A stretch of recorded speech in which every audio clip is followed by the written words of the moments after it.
Welcome back to another episode of Cardboard Hands, everyone. We apologize for the little bit of the extended break, but Happy New Year. We had a long holiday. We're all very busy, and we appreciate all of your time being here. But we are back at it with some spicy topics this new year. But first and foremost, how have you guys been? What's up, Retro? What's up, Flex? What's going on, guys? What's new with you guys this new year? Good. Just chilling. Same old stuff. Regular grind. Pokemon cards. Working on this stuff. You haven't left the hobby yet, I see. I want to. Just we'll keep on nagging you for YouTube content. I'm sure down in the comments we'll get a couple of those. But dude, we'll eventually. But like for content, but I'm like, dude, I don't know what to make. It's You so should cut and shoot- dry. I mean, dude, that the collection that you just picked up, you should shoot some vlog style. Like, even if you don't want to shoot you dealing with the person, maybe just be like, hey, here's how this happened and tell the story. No one's doing that in Pokemon, man. This dude does the most consistently ridiculous collection buys and like purchases and grading plays and just doesn't even like film it or do anything. He tells us about it after the fact. And then he's like, I don't know, I don't want to make content. I don't have anything good to make it up. And then he flashes like a $10,000 booster pack collection on screen. And we're like, what? So yeah, more like you said, more of the usual for him. All right. Mm-hmm. What about you, Nick? What's new with you? Flex is killing it silently. Just like a lot of the same for me this year, but I really have been trying to learn like art, as in like fine art. Like I really want to learn that market this year, and then NFTs. Like I'm really getting kind of back into NFTs and just kind of having fun there. So yeah, we don't have to talk about that, but yeah, that's a whole nother thing, isn't it? NFT. I was not expecting that.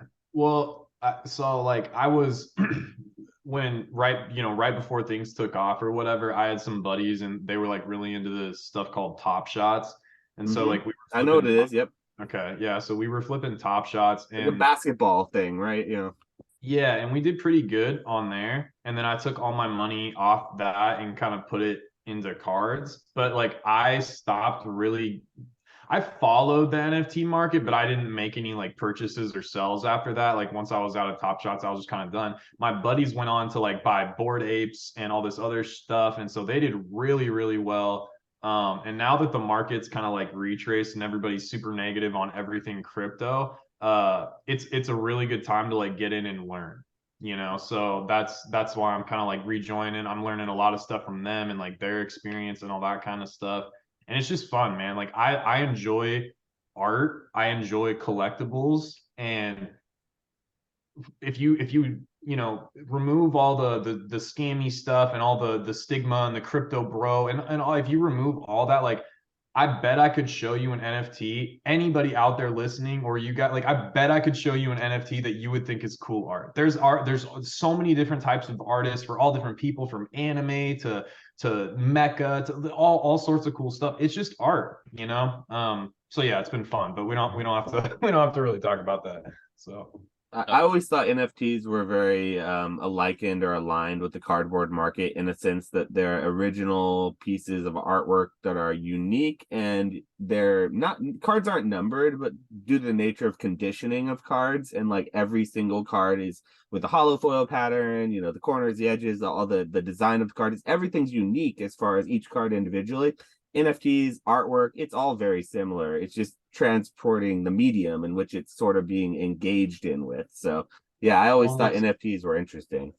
Yeah, and then last thing, and I promise we can move on. There actually is, in case people haven't heard of it, DC does these cards called DC HRO, like Hero. And the cards actually are like NFTs that you can mint, and it's pretty cool, dude. So like you open the pack and you can pull the pack pull card, get it graded by PSA and stuff like that. But then you can also like have the NFT asset in your wallet to show off, make your profile picture, whatever, and you can trade that too. So like that's just kind of cool because it's attaching the actual physical thing with like the digital thing.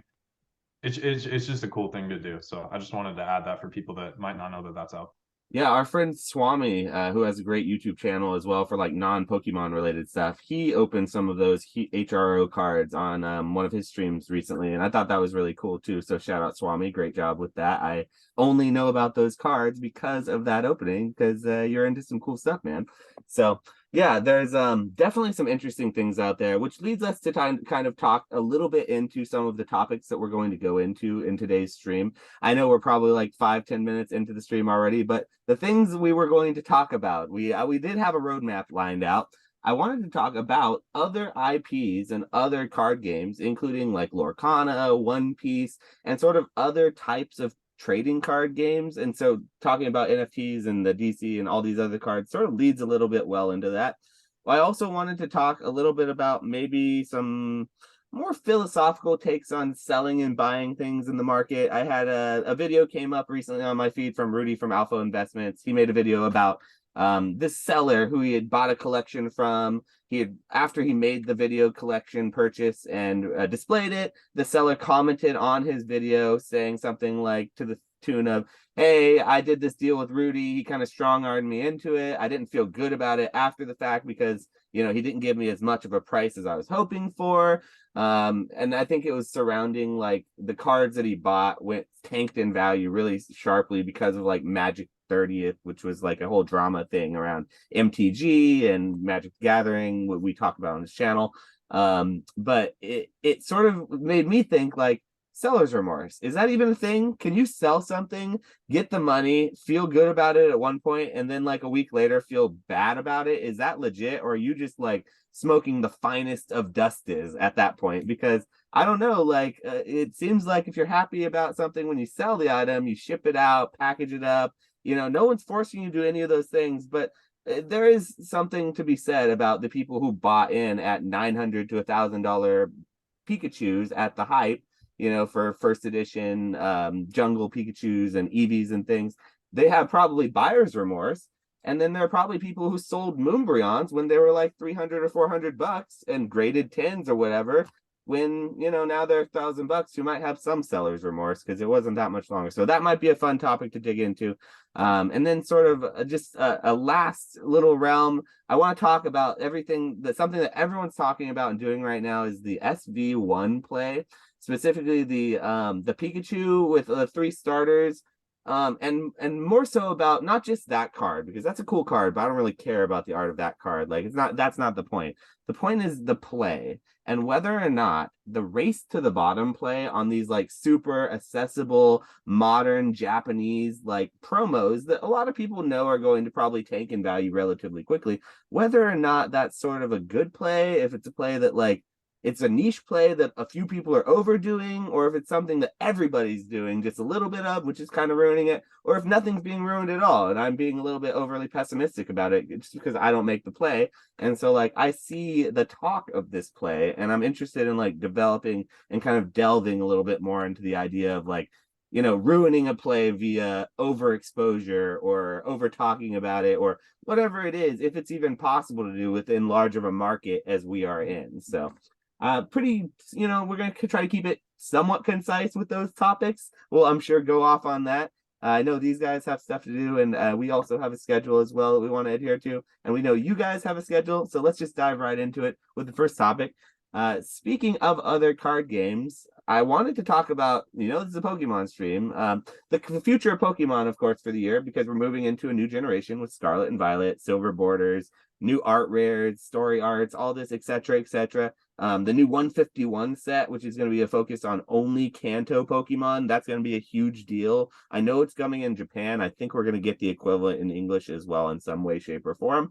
And we'll talk about Pokemon there, but also other card games. Like, have you guys gotten any excitement or any news or anything that you've heard about, like Lorcana or One Piece? Are you thinking about getting into any of those things? I know probably a couple of those answers, but let's hear what you guys say about that. I'll go first. I've been playing My Hero. My homie introduced it to me. He was buying PSA, or I was giving him his PSA submission. He was like, "Yo, you should play My Hero," and it's actually a pretty fun game. So, been buying some of those. Sheesh. I kind of just been playing it though. Do you know what I mean? Like, I don't really know about card values and stuff. Interesting. Okay, so that's But that's like I got the new booster box with the Chrome cards because they have like the serialized kind of like Chrome numbered card. Chrome ones. How much? Yeah, but I haven't opened any though. Um, I will say this though. I feel like a lot of like how I feel personally is a lot of TCGs, like the random ones, they're just I think long term they're just gonna die. Like that's just me. Like I don't know. Do you know what I mean? We feel like it feels very 90s to me right now. Why you gotta come and steal my fucking freaking fire, bro? Were I you thought gonna I was say gonna that? come with the hot take and say Lorcana was gonna crash and burn. Like, dang it, you were coming in hot. Okay, fine. Dude, it's like I go to One Piece tournaments, there's like 4 people there. Like, how is that gonna like and it's like the collector market is very small. I don't know. It's like we're in a weird world of a world. Do you know what I'm trying to say? Like we're in this like a niche of a niche, and it's like how long can it really sustain itself? That's just how I feel. I think they're sick, and I'm gonna buy in and like do all the things, but it's like I how like dead card games. I enjoy them. I buy them all the time. Mhm. Dead or living, you know? That's where I I'm at. I think they're dope, and I think for the moment, like I think in the like coming 2 to maybe even 5 years, they're chilling. But like long term, like how can it really? I don't know. You know what I mean? But that's me. What about? I am wholeheartedly, and don't get me wrong, I think the art on a lot of the cards is cool. I think a lot of the characters are cool. I'm very surprised that MetaZoo is still alive. Like, I You had to seriously, go there. I I seriously, agree. No. like it's kind of crazy to me, to be completely honest with you, because just when I look at like their release history and how like disjoint, like I remember I wrote a like a Christmas carol about Nightfall in the Pokenomics Discord when it came out, because it was like it was such a shit show. I remember it was like one of the lines was like, with no signs of boxes gracing store shelves, Mike said, fuck distribution, we'll sell them ourselves. You know what I mean? Because literally the night before the set was supposed to drop, they like did some crazy release and we're like, oh well, we can't allocate people anymore, so we're just gonna sell it on the web. It was just, and again, like I'm not hating or whatever. Like I think a lot of the cards are, but it's just wild to me that like they're still going, and now we've got One Piece coming out, and these chase cards are selling for hella expensive. I tend to agree with Flex, but what I will say is like Disney people do not play. And I think if you're trying to big brain Lorcana and be like, no, I will not speculate in Lorcana because oh, it's not going to be worth anything and it's a fad. It's like, bro, you're just missing easy money, bro. Like Disney people don't play. It is what it is. Like there's super demand for Disney, right? He was just talking about One Piece tournament showing up and there's 4 people. Guess where a Lorcana tournament might take place? Disneyland, Orlando Studio, like that. You know what I'm like? Think about the prize money and the prize support that Disney can offer for a card game. Are you kidding me? Like the US championship gets like a lifetime pass to Disney Park or some crazy shit. Like, are you kidding me? Like, dude, Disney is huge. That's all speculation, but like if you're telling me that there's a Mickey Hollow in the base set of whatever Lorcana is going to be called, if you're telling me that it's not a smart move to buy that card, put it in plastic and sell it, you are smoking the finest of dust. Now, do I think buying the boxes and investing in them long term or whatever is a good move? Probably not. Like that's wild speculation and too risky for me. But if you're telling me big characters like Mickey or Elsa or the people from Up or any of these crazy box office hits aren't going to do well when the Weiss Pixar stuff that's in Japanese only is stonking, bro, like lose my number. Like, are you serious? Like, I'm I, not hearing it. I will say if there are pin boxes, if there are like boxes where they have pins in them, unique pins, Disney pins with the cards, I'm all in. Bro, I'm all in. Charvy's whole business, like his I mean he does cards big too, but like his main business is he sells vintage Disney stuff. Like he sells Disney clothes and stuff. It's like Charvy's Vintage or whatever if you want to check it out. But people in New Zealand like love that stuff, dude. Like vintage Disney clothes, People pins, everywhere like you were love saying, that go stuff. You're right. crazy. People buy pins for their backpacks, and not like old people, like young people, like people that are our age are buying that stuff. There's crazy demand for that. I hope that someone like you is running their card and marketing and development department, someone as passionate and who understands card markets, or someone who understands more than honestly we understand, as you know, I hope they have a true professional running it, because to me it's an easy thing to really mess up, because I've seen big IPs, I've seen the best of IPs, I've seen them all come and go, and I've seen them fail. And it doesn't matter to me whether or not it's Disney or it's Pokemon or Magic the Gathering, which has no IP. It's just a game. It's not relying on any of that, and it's still coasting along. It's all about, for trading card games, how it pans out with the player base and how it pans out with who's buying it. Because there are Disney people out there who buy Disney everything. They buy like popcorn buckets, you know. Literally, Yeah. they'll buy the newest popcorn bucket that you go and buy, get something, you know, at the park and get it for free or whatever it is, put it on eBay and sell it to other Disney people. That's a thing. So you're right, but I do think there will be a level of like maybe the card game, like you said, it's not going to be like instantly like stonkable, investable for the long term, but there will be flippable opportunities for sure. And I There's gonna definitely be a agree lot with of that. plays more Yeah, fun. and Bro, so like I grading guess packs. two different things is what we're sort of discussing, Yeah, but definitely like, agree that a possibility for flippability, but like the viability of the game, I guess is more what I was talking a little bit about as a viable TCG. I don't know. I don't have any. Uh, let's just say I don't have faith in Disney to put together a viable TCG until I see it happen. And like you're saying with MetaZoo, I had no faith in MetaZoo to put together a viable TCG, but now I actually feel differently about MetaZoo. I'm seeing a lot more of the what I think the guts and the gumption of what it takes to really trudge through that TCG like grind.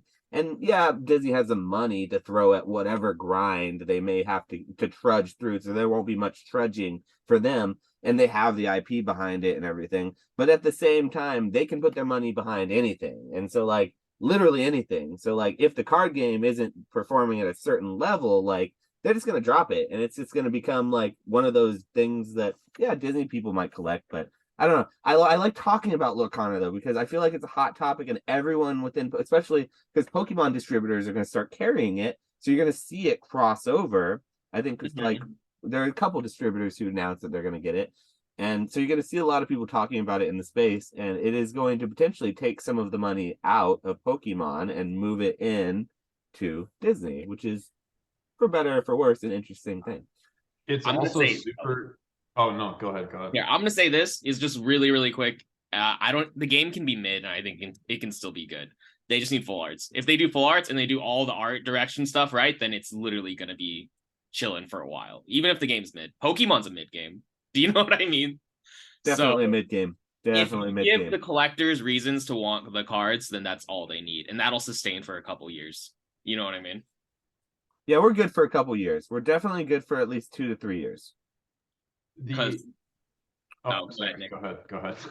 No, I was just gonna say the card designs don't look bad right now. Like they look pretty good, but if they do full arts and they do alternate arts, then it's done. It's literally done. Like people are gonna buy those, they're gonna grade those. They're gonna make if they make them rare too, they'll be like $100 to $200 cards. You know what I mean? So I can't see a world where that's not true. Not right now, at least. Yeah. it just depends. We'll see. If they do it right and the arts look crazy and they're collectible, then I think they're gonna stonk for a little while. You see a couple rebrandings, and you see the Pokeball image change to like, you know, a different Disney image or something. Start doing different card games. Dude, here. I would love a full art Elsa. That would go dummy. Do you know what I mean? If they did it like in the Pokemon art styles, like if they had like what's her sister? If they had her sister on it and they had what else? I don't really like the snowman, but if they had the snowman on it, like I feel people would eat that shit up. You know what I mean? But anyways, The three pack arts, the 3-pack arts that they have for like the promotional imaging that they give distributors is Maleficent, Elsa, and Mickey. Like, good night, bro. Like, if Stitch is in the set, good night. Stitch is gonna be the stonker. grading packs, grading packs could be a play. Like, the other thing is because of Disney's weight as an IP, this is an extremely accessible product. Parents will walk into Walmart, be checking out. There's a Lorcana Disney check lane blister. That's easy to pick up. Parents don't know what MetaZoo is, right? Kids might not be into Yu-Gi-Oh and Pokemon, or maybe they're into Pokemon, but Yu-Gi-Oh is not super accessible. It looks super dark. This is Disney cards. Like, this is very, very accessible to normies, to the average person. You know what I mean? So I don't know, man. Like, I agree, and I do like the art. Obviously, like that's subjective or whatever, but I think the art's cool. I like that they're not going overly kiddie with it. They're kind of making it this cool sort of like, I don't know, like Lord of the Ringsy sort of mystic magic style or whatever. Like it looks good, and I think that yeah, I think people are gonna enjoy it. And I agree with you that MetaZoo seems like it has legs for sure, and like especially with the playability, like it seems like that's kind of taken off and gaining steam a little bit too.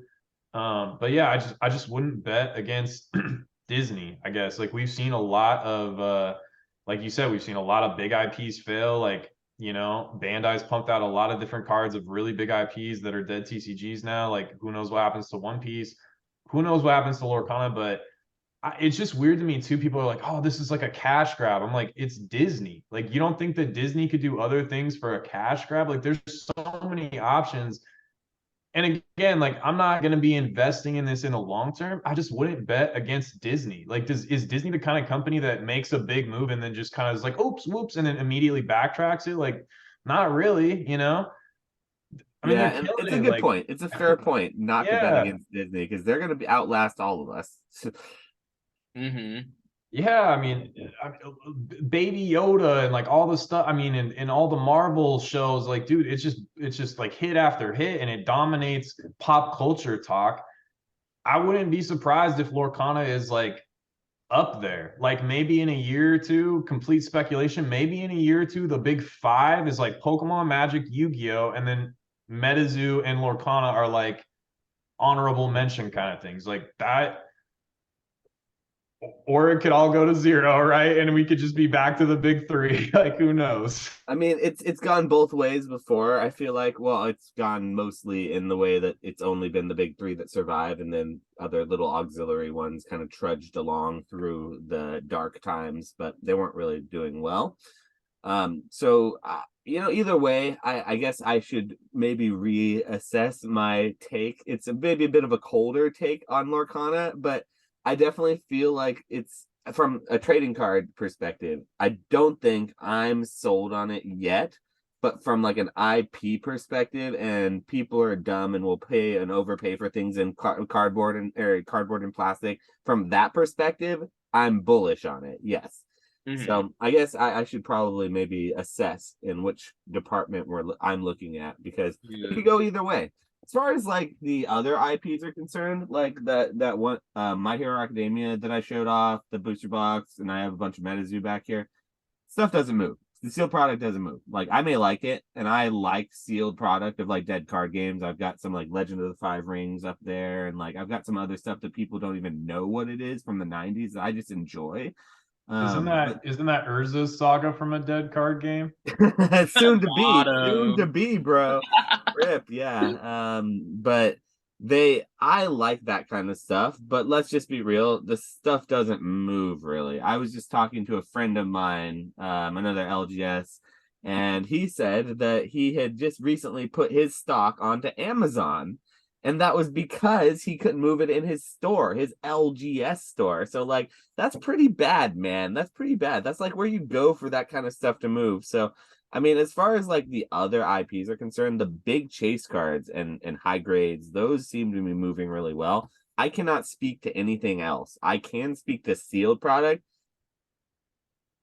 It's rough. It's rough out here for selling sealed product. But I've heard that from Dan, our friend Catch 'em All Collectibles Dan. He, as far as I know, doesn't make his money from MetaZoo selling sealed MetaZoo product. From my understanding, he cracks it and sells singles and graded cards. And I mean, by doing that, I've heard that you can still, but that's work, I don't know the game, I don't know the system, the platform. Like I don't want to learn the new terms for like MetaZoo to like list like a beastie is what it is. Like, no, I don't know. So maybe that's where the competitive advantage lies is he's willing to crack those MetaZoo packs and see those borders and do it, which anyone who's putting in the work, I will say in this hobby is oftentimes going to be rewarded, whether that's grinding out bulk, grinding out, opening MetaZoo, breaking it down and selling the sealed when you're buying it at distribution and then grinding it out that way, whether you're grinding out like buying a bunch of sealed promos and then grading a bunch in mass and then kind of grinding that out. those are all plays that, for the most part, I'm sure most likely if you're doing the right work and putting the right grinding in, you'll probably do well for it. But I'm sure there are some exceptions. So really quick before we move on to the next topic, because I like that, what are things that you guys feel like you have that's your competitive advantage that you're willing to grind that other people maybe aren't? And then that you've seen success from that. Like, what would you say? It's like, well, I'm willing to do this where I see other people are maybe lazy about it. And because of that, I've been able to do well. You know what I mean? Like, do you guys have anything? You don't have to share a play or anything. I'm just wondering if there's anything that is kind of like bread and butter because you're willing to put the work in. That's tough. Really quick, this is on another topic. I just have to say it before I get while we're talking about Lorcana. Have you guys seen the prices? Mm-mm. Those weird promos from Disney, whatever. So a PSA 9 Elsa did 2K. PSA 10 Elsa did 4K Oboe. The Mickeys are doing like 2K and 9s. Like, I think 1.2 actually. Let me check. I looked up Elsa because I like, dude, Elsa's crazy. That's all. That's what I would expect from like the early release convention kind of specialty kind of thing, People with are nothing else. dropping That's just sort of money. pure speculation, you know. It's crazy. Anyways, I don't know. As far as like grinding out though, and what's different about my business that could be potentially something that I really like where you're going with that too. I always found that what I leaned heavily on was making plays that were off the beaten path, that weren't necessarily like, I can make fun of and talk about plays like the SV1 Pikachu play, like that everyone's doing in mass, or character rares, grading Japanese character rares in mass and things like that, because I would never touch a play like that. That's just not in my realm. Like, that for me feels like a race to the bottom, and it feels too accessible, even though it's like, still has layers and not a lot of people are doing it, grading, etc., etc.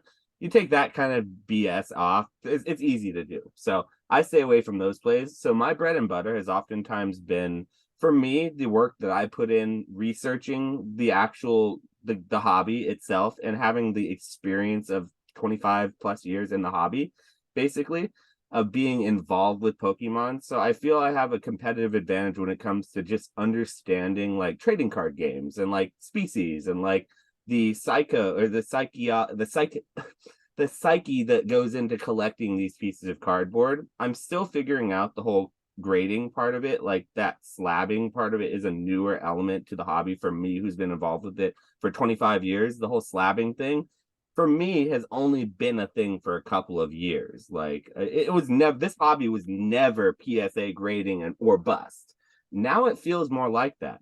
So, like, I guess the competitive advantage I feel that I might have is just the experience that I have, and the ability to literally, I feel like I can look at things and see not the future of it, but the trajectory of certain things in the hobby based on what I've seen in the past. And I try to play to that. And I never try to go for things that are like really too obvious. Like, when everyone's talking about the special delivery Charizard, yeah, it's an obvious play. Not touching the stuff. Yeah, I'm getting my free codes for, I'm buying the where do you think these hats came from that are back here? These are from Pokemon Center. You don't think I wasn't putting in codes when I was getting these hats delivered and putting a new hat on every live? No. Okay, I'm doing that, but I'm not doing it in like 30, 40, 50. My capital is better used in avenues where I feel like I'm going to have less competition. Like, am I going to go and try to list a lot of PSA 9 whatever it is on eBay and be the lowest list buy it now against Dan Catch 'em All Collectibles? Hell no. Are you kidding me, bro? Have you seen his inventory? Have you heard him talk? Do you think I'm trying to compete against that? And like, do you think I'm trying to compete against you with like mid-era Japanese like hollows and things? Like, what? No, good night. I'm not trying to compete against that. Like, I've seen what you have. And like, so I try to stay in a lane that I feel is not going to be as competitive with others, even if it's an obvious lane. And maybe my competitive advantage in that is that while I'm in that lane, I try to choose things that I know my experience will play out well. So, because I don't do bulk. I don't, I don't do that kind of grindy thing. But the grind that I put in, like what my fiance would say, that I'm always working, It's because I'm always watching the market. I'm on the Facebook groups, I'm on eBay, I'm on Buy, I'm on Mercari, I'm on literally the Discords, I'm on Whatnot, I'm on all of the groups constantly watching, and I'm constantly like acquiring and buying at under market and selling for above market, basically. So that's the grind that I guess I put in, is that's I'm always watching. So I'm always watching. What about you, Flex? I just thought about it. I think my biggest two strengths for me are that I'm down and that I'm flexible. Those are like my two things. It's like if homies, well, it's like my LCS always hits me up when they need help with stuff or if they have a collection they don't want to deal with, and I'll just be there in 10 minutes. Do you know what I mean? And it's like if homies want to meet up for a deal at midnight, we'll meet at midnight and we'll go to the fucking Target. You know what I mean? And it's like, dude, if you want 3K, if you want 4K cash, I'll cash you out. Like, do you know what I mean? And it's like, I'm down. If the numbers make sense, I'm down to like buy whatever, whenever. Do you know what I mean? And I think I've kind of gained that reputation, at least here locally. So homies always hit me up if they're just trying to cash out on things. And it's like, I'm like, yeah, dude, like I'll give you 50, 60% right now, regardless of what it is. Or if it makes sense. Like even the other day, this dude hit me up and he's like, it's a bunch of sports cards. It was like bulk. You know what I mean? And I was like, bro, I'll give you $80 for everything right now. It's such a pain. But I went home, sorted through all of it, created this weird colored lot of like colored parallels of like worthless players, sold it for like 150, and then I still have all the cards on top. You know what I mean? It's like I'm down to just do whatever, whenever, and I feel like that is really helpful. So like it's like when people want to move things locally, they just come to me like right away when they need, you know what I mean? And that's how I got that one collection I was showing you guys. Because my LCS is like, yeah, we're not trying to drop all this money on this stuff. Like you can just talk to this dude and see what's up. And then I always get random opportunities like that just because of that. That's, I don't know. That's the first thing I come up with, but like off the top of my head. I heard be liquid. That's what I heard was be liquid. No, man, that's huge. I feel like you've done so good picking stuff up in person. I've been to like a few card shows like locally and picked up some nice stuff, but I haven't been able to like source any crazy local collections or anything like that. So yeah, I mean it's a big benefit for you to kind of like have the reputation that you have because people come to you, you know, and that saves you time on having to source inventory or whatever. And then, like you said, you know, you're in for 80, you just sold a bunch of the cards from it for 150, and now everything else like you're free balling on, you know, and like that's a good spot to be because then as a seller too, like you can be the hero and give somebody a good deal. It's like I'm in these for nothing. Like I can drop the price 20%, look like a good guy, and give somebody a good deal too on top of that, you know, and then that kind of snowballs and stuff. So yeah. Yeah. Yeah. No, another thing too, real quick, is being flexible with your out plans. Like it's like, dude, you can't be stuck on like if you buy in a card like really high and you're in 100 and you're like, oh, it's $120 because like after you grade it or whatever, there's ways to actually make profit if you can trade that into something. Do you know what I mean? It's just like flexible out plans. Like I can trade a PSA 9 that graded that I thought was gonna 10, and I can get just more raw cards, and it can like work out, and I can grade those. It's just like random stuff like that. Yeah. You know, I feel like people get too caught up on like trying to sell, and like I don't know. Anyways, Yeah, and well, and also being like more flexible in how you're thinking because it's like, oh, like I thought this was going to be $200 worth of value. Now it's only $80 in value. But if you can trade that $80 of value for, like you said, raw cards that you can then maybe potentially grade and turn into like $400 of value, like you actually won, even though you might have taken like a $20 loss on paper initially, you know? So that's a good point. I think like Roth made a video a long time, and a lot of the sports guys talk about it that like the it's okay to take a loss thing, or just like don't be so stuck on the one card kind of thing. Like get the money, get out, move on with it, you know? Yeah. Yeah, so I think that was a really good point. No, that's really important. But yeah. But yeah, finding that strength is important though, and focusing on that and finding your lane. I think in any way, like if you don't have a lane in this hobby, it's gonna be tough to really I think I mean maybe it's not. Maybe I'm being a little bit too like I'm thinking overanalyzing, you know what I mean? But it's important to kind of at least understand that if you have sort of a lane, you have sort of a plan forward, it gives you sort of a roadmap. You can follow that and then use that to kind of be a backbone for everything else. But that being said, what about yours, Nick? What's your specialty without giving away too much here, you know? What would you say the thing that you grind, or what is the thing that gives you your competitive advantage potentially, if you have one? Um, hmm. That is like, I would say, like, I've run businesses before, so, and managed inventory and things like that. So just having experience on knowing how to do that and just looking at things, like, I don't want to sound too corporate or whatever, but like looking at things as like product SKUs rather than like this art by this artist from this set and it's this important. It's like, does that stuff matter? Yeah, but like not ultimately as much as you might think to the business. So just thinking about things like, yeah, just in a more business sense, like this is inventory, knowing how to like manage cash flow and things like that, not overbuying. Um, I think that, but like also I'm willing to like go really deep down rabbit holes that sometimes can be detrimental in the sense that, you know, maybe I'm having too much fun and I went down some rabbit hole or whatever and I find myself in something that's like really niche and illiquid just because I thought it was cool. But sometimes it's also extremely profitable because no one's there. And like, you know what I mean? And it was kind of like what Josh was saying just about like, you know, choosing the stuff that's off the beaten path or whatever. Like a lot of the times, like, I mean, the riches are in the niches kind of thing. So being like willing to do that extra little bit of research, extra little bit of work, like can really go a long way, I feel like. And the reason that these easy accessible plays get blown up so quickly is because people don't want to work, you know, people don't want to sit and do this stuff that Flex was doing, going through dollar, $5, $10 bins, pulling out the number of refractors, grading them, making those multiples. People don't want to sit and do that work, but like that's how you scale a business. And people, I think I've gotten a little bit spoiled over the past couple of years because Pokemon and a lot of card stuff has just been free tendies, but those margins compress really quickly. The kind of stuff that you're grading, like those first appearance, like the reason that you're able to sell that, like no one's grading those. And also you were buying that kind of stuff when no one was talking about it and it wasn't popular or cool to do. And probably when people were like, why are you buying this stuff?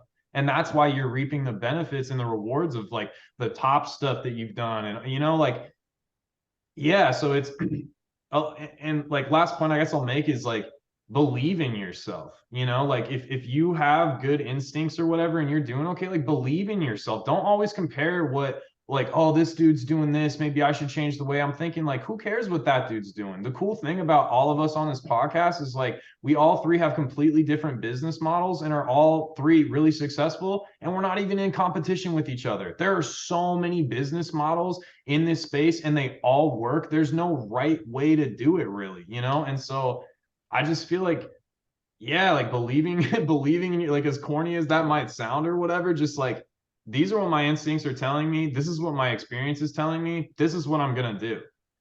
And that's how I operate like in financial markets, like in investing. Like, yeah, I mean, I'll listen to podcasts and I watch financial content all the time. And, you know, there's a whole joke like for every economist, there's an economist with an opposing view and they're both wrong. But like, it's interesting, it's entertainment to me, but like, I just kind of do what I do, you know? And it's the same thing in markets. Like, I'll learn things from people here and there. Oh, I could update my shipping process better by doing this, or maybe this is a better label printer, like stuff like that. You can pick up from people for sure. But like, I try not to watch too much of what other people are doing because I feel like that'll affect what I'm doing. I don't know if that you got how you guys feel about that, but I agree with that. Honestly, it's like when I watch too much Pokemon content, I'm like, dude, I can't do this anymore. Everything feels overplayed. Everything feels oversaturated. Everything feels too, everyone's doing this. I don't know. Do you know what I mean? And then it's like, I just have to get away from it. I just have to do what I want to do. And I think it goes back to instincts, how you're saying you got to trust your instincts. And it's like, even if your instincts are off, you can develop them over time. I feel like people don't let, because it's like you let one choice happen. You need to follow that path until you learn not to do it or you learn that it's right. You know what I mean? And it's like I feel like people give up way too fast. You just got to stick with the plays and see what happens. And as corny as it does sound, like following your own heart or whatever, listening to that inner voice, it's really, really hard to do. Like a lot of people's inner voices are actively telling them that they're like, it's not right, or there's sort of a questioning that's like, maybe that's not a good idea. Maybe I'm just copying someone else. Maybe, all these like things in your head that are telling you maybe it's not a good idea. It's hard to sometimes listen to those ideas and decide to act on them for a lot of people. And so it took me all the way until I was almost 30 to really have the confidence to really start playing in these play spaces like I do now, and have the confidence to sort of follow through with some of my plays. And it was something that in a younger, maybe less confident mindset, I may not have been able to do so. So it is easier said than done, like just saying, like, believe in yourself. It's like one of those things that, yeah, believe in yourself, but for me, it took 30 years for me to start believing in myself enough to start actually acting on some of that information and knowledge. So there's a certain level, I would say, that is definitely true. And it's not as corny as it sounds either. It's true. You know what I mean? It really is important to have the confidence in, if you think something's a good idea, and this is where it worked for me. Like when I see something and I think, oh, that's really cool. It used to be, I thought that I was unique. I used to think I was special. This is how the whole dawning of that, like, listen to yourself, believe in yourself happened. I used to think I was special. Then when I turned 30 in the pandemic, and I had this epiphany that I'm not special. Literally, nobody is everyone's special, right? Blah, blah, blah. Nobody's special, okay? We all like the same things. We all need the same things. We're the basic needs and wants. Maybe you like the color red better. I like the color green better. Whatever it is. It's, Charizard, the Tyranitar, whatever your favorite. There are little nuances, but we all need the same things. When I started learning to realize that and trust that if I thought it was cool, there's probably going to be some other people who thought it was cool. So if I think it's really cool, there's probably some people who think it's really cool. And instead of waiting for someone else to tell me that it was really cool, I just started acting on that a little bit more and being that person. It helped me a lot. And that's where, like, believing in yourself really helps. It's like, just trust your instincts to a certain extent with certain things. But it is easier said than done sometimes. Yeah, no, exactly. And don't be scared either. I feel like homies get scared. Like, people focus on the losses more than they do on the wins. And it's like, dude, in this sphere, if you do your due diligence, the worst that's going to happen is you're going to even out, or you lose like 10%. You know what I mean? That's usually how it goes. Unless I don't know. You do take L's, but most L's aren't bad. I remember because I was on like all these live streams. I'm like, bro, Charizard UPC, it's a free play, blah, blah, blah, break it down, grade the promos. And like, the worst possible thing happened or whatever, like all the promos were effed. But you still made, and I remember like all these people on the live stream, oh, well, there were some people on live stream saying that Charizard UPCs were a free play and lucky. But it's like, bro, you still made money. Like, you literally still made money, and it's like you said, people focus so heavy on it's like, you still made out okay. Like, you did not lose money, and it's, yeah, like people get so scared. Unless you bought it at 200. Yeah. Unless you bought, were people buying it at 200? Absolutely. Absolutely. Yes. That's not due diligence. Well, yeah. If you bought it at 200, I can't help you out. But people were asking me to sell it to them at 220, I believe. I think that was when people were asking for pre-orders, and they're, hey, you're going to start doing pre-orders. A lot of other stores started doing them. And I strictly do not do pre-orders. I never have and never will. Let me not say never will. At this point, I do not plan to do pre-orders. It just doesn't, for me, it feels like you're taking a free loan from someone, a free business loan before you have your allocations out. And then if the product goes up in value, it feels bad selling it for less when it goes up, and for the seller. And then if it goes down in value, you get a couple of things that happen. Your buyer then feels bad. It feels like you sort of took advantage of them, the FOMO, and got more money out of them to pre-order when you knew you were going to get it for a set price. And then they might cancel their order and then just order from somewhere else for lower. And then you're dealing with an inventory issue, a pain in the butt. And then that buyer is not going to come back to you just because they feel awkward about canceling their order. And you lost a buyer from now until forever because they're never going to come to you again, just for the sake of them canceling an order and like the pre-order going up and down. Nothing that they did wrong, nothing you did wrong, just the market. literally the market will lose you a buyer forever by doing a pre-order potentially. That's maybe me being too sensitive about that, but that's why I don't do pre-orders, and I will never, have never, and won't, at this point have no plans of doing them. But it does, if you were buying, that's when people wanted to buy them. So there were lots of people who definitely lost money on that, and they were being told it was a free play at that price, to buy, like, you, because they were thinking, I don't want to should go have to added 300. if you're buying this product for what is that, like 80% above MSRP or something, then like, yeah, you'll probably be losing money on this product. But if you bought from Target or Walmart or GameStop or any of the, 5,000 places that you had the opportunity to pick this product up from, like, you did okay, so it's, and in some cases, like, I mean, dude, PK, I guess, like, I think he got like 6 out of 10 tens or something. Like, dude, I you love PK, but I hate him printed for if you that. got tens. Yeah, I love PK, but I hate him for that play because I he mean, got like, so lucky with it. but the thing And he's is like, like, I don't get it. I don't know why everyone's saying they did so bad. I'm like, well, PK. it's like that's what I'm saying though. It's like that's the best case scenario. And then like he got to open all those packs for free, and there's the dice and the sleeves and the playmat and all that stuff, which is value too. Like people don't realize they're like, yeah, like the playmat was. It's like, bro, I was selling playmats and dice for like $25 plus shipping. Like, are you kidding? like it's yeah, man, it's nuts. And there's like all those evolving skies packs and brilliant stars. And it's like you could literally, like, if one card 10, you paid for everything and you were in the profit and you got everything else for free, and you could sit there and open, what was it, 16 packs for free. Like, Honestly, yeah. and like I see people all the time, bro, like asking questions in Poke Flips, asking questions on live streams. It's like they will sit and overanalyze forever over like a $50 purchase, $100 purchase. Is this box going to get reprinted? Blah, blah, blah, blah, blah. It's like, dude, the best way to learn is just to do it. Like Flex said, like you can't be scared forever. Like at some point, like you got to get outside of the bubble. You're going to make mistakes. That's okay. Everybody makes mistakes, and that's how you learn and get better and develop your instincts. But if you're constantly asking other people for like affirmation of whatever you're buying or thinking about and not trusting your own instincts, going out there on a ledge and trying stuff out, how can you ever get better? Like, It yeah. definitely goes into that trusting your instincts department for sure that matters.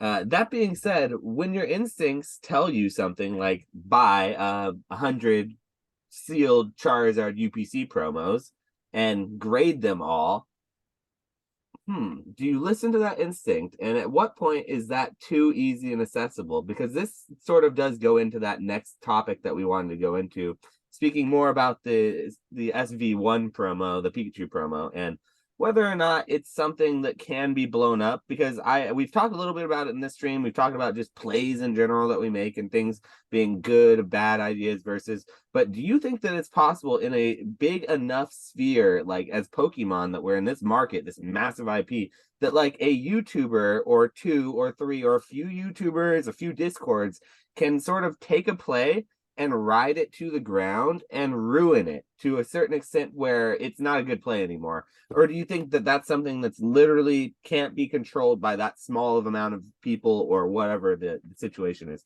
Because in this specific situation, we are seeing currently that SB1 Pikachu promo just being brought right to the ground. I don't know where the ground is for it. I don't know if people are still losing or if they're losing money on nines or not, but I do just the thought process, the thought, the experiment, if you will. I'm curious, do you think that's even possible? How much are they doing in tens right now?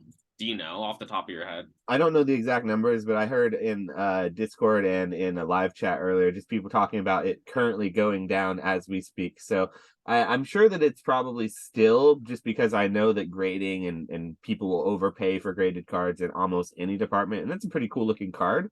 And it's not like they're getting like 8s on it. It's like it's going to be a 9 or a 10 for sure, a 10 for the most part. Most of the part, yeah. So what is it? Is it still at $100? The like $80 to $100 for the 10? And let me see. There's one listed at 90 right now. I'm checking the comps right now. so that was a $10 card. That was about a 70, $10 or $15 card. 70s comps. 70. Yeah, so the question is, like, when you're buying in, I guess, in mass to a card, at what price point are you hoping for that you're like sort of break even, or like are you happy on the margin? Like, on a $10 card, for example, like when you're buying a $10 card to buy and grade to potentially send a PSA at $20, $19 a card, because that's what it is for bulk right now, without saying what it's going to be in the future, what it was in the past. Like today, what are you looking for on a $10 card? What kind of a profit in a PSA 10 or whatever your outcome, is? Is it like $50? Is it $30? Is it $100? Is it $200? 1,000? Like what is for you? Because I have a number that I kind of look for when I spend a certain amount on a card to buy. So But I at want to know $10, what you guys you're think. saying, what's the margin you need for a 10? I'm saying for you in particular, when you're going to buy a card, and maybe even in bulk, when you're looking at a card, what number are you looking at for like a $10 card? What are you looking to turn that 10. into? I mean, I would want the 10 probably to at least do $100. That sounds right to me. Maybe even 80. You know what I mean? Like anywhere from, dude, honestly, I'm like maybe even 70 is fine. But I don't know. I think 80 to 100 sounds about right to me off the top of my head. Well, I think that's where that Pikachu is at, correct? So Yeah, it yeah, sounds about right. so that's still a good play then. At that point, it's still a great play. Like even being ridden to the ground, like if it sticks at between 70 and $100, that's pretty darn good play. Like if you're looking at that $100 mark. For Mhm. me, a $10 card, it needs to be at about $150 for me to want to be in at $30 plus 2 months to grade it and then potentially get a 9 and then break even maybe. Mhm. I probably would be my number would be closer to 150. So even at 100, you're still making a lot. And it's good Yeah. margins, great margins. Even at 80 and 70, you're making a lot. It's great margins. But like for me to put in the time and search one card out and grade it, put it in the order, my number has always been in my head. It was earlier 150. I'm thinking about it now though. Maybe it needs to be reassessed to maybe closer to that 100 mark, and it opens up a whole world of plays. Yeah. Um, I might be different than other people, but I don't really think about like plays exactly.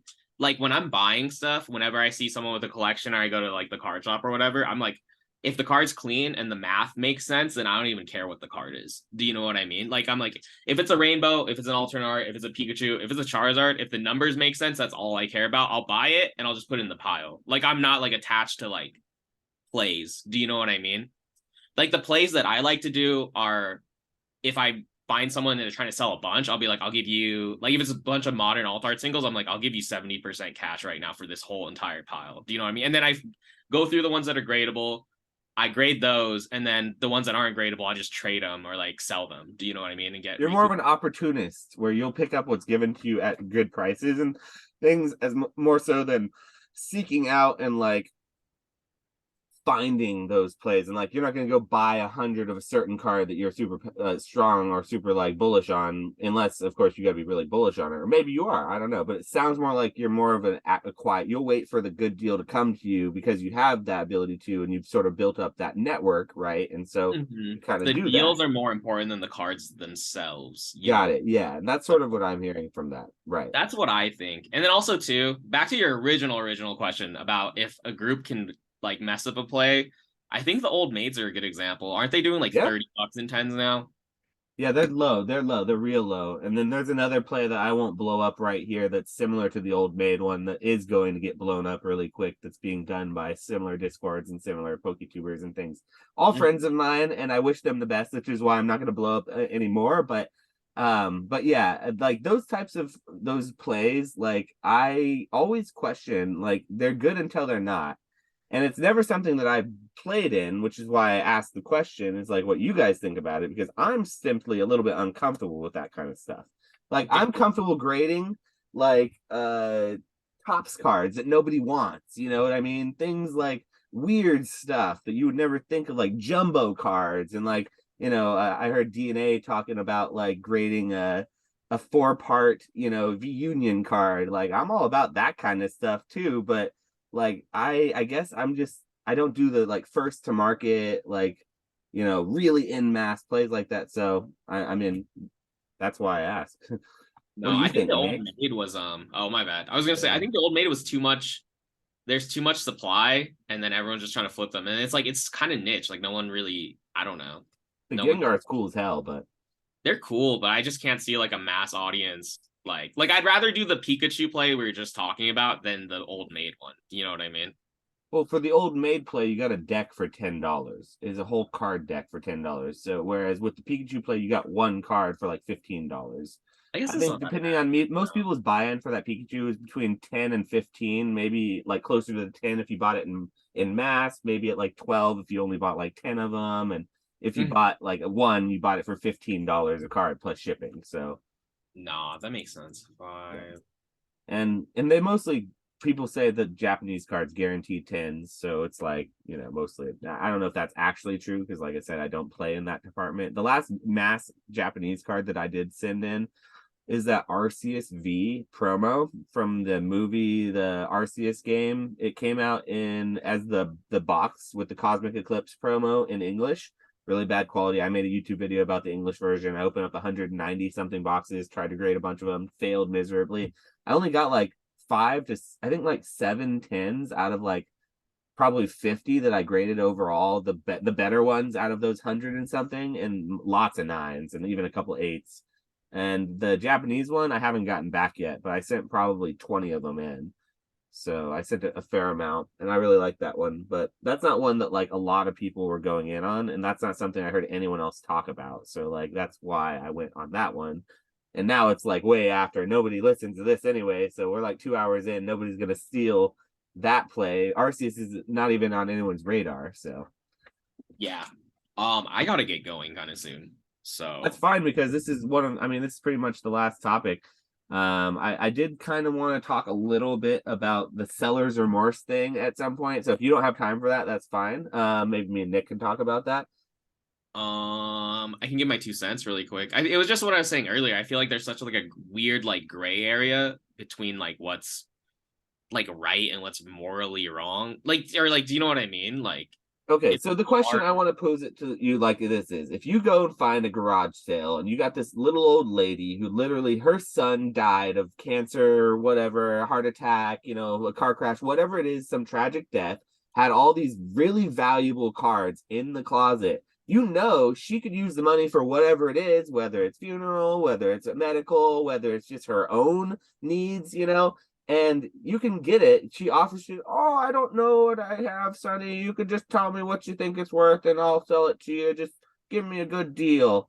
Like, what do you do? Like, where is the line there? You hand the lady $500 and you take her Skyridge booster box off her hand, or do you hand the lady, you show her eBay comps and you say, hey, look, lady, this is what eBay comps are. I really want to be fair with you. I'm going to give you 70% in this because I'm a good person. I'm still going to make a killing on this, and you're going to make a bunch of money, and we're both going to be happy. Like, at what point what are you doing, and where is the line drawn? That's what I want to know.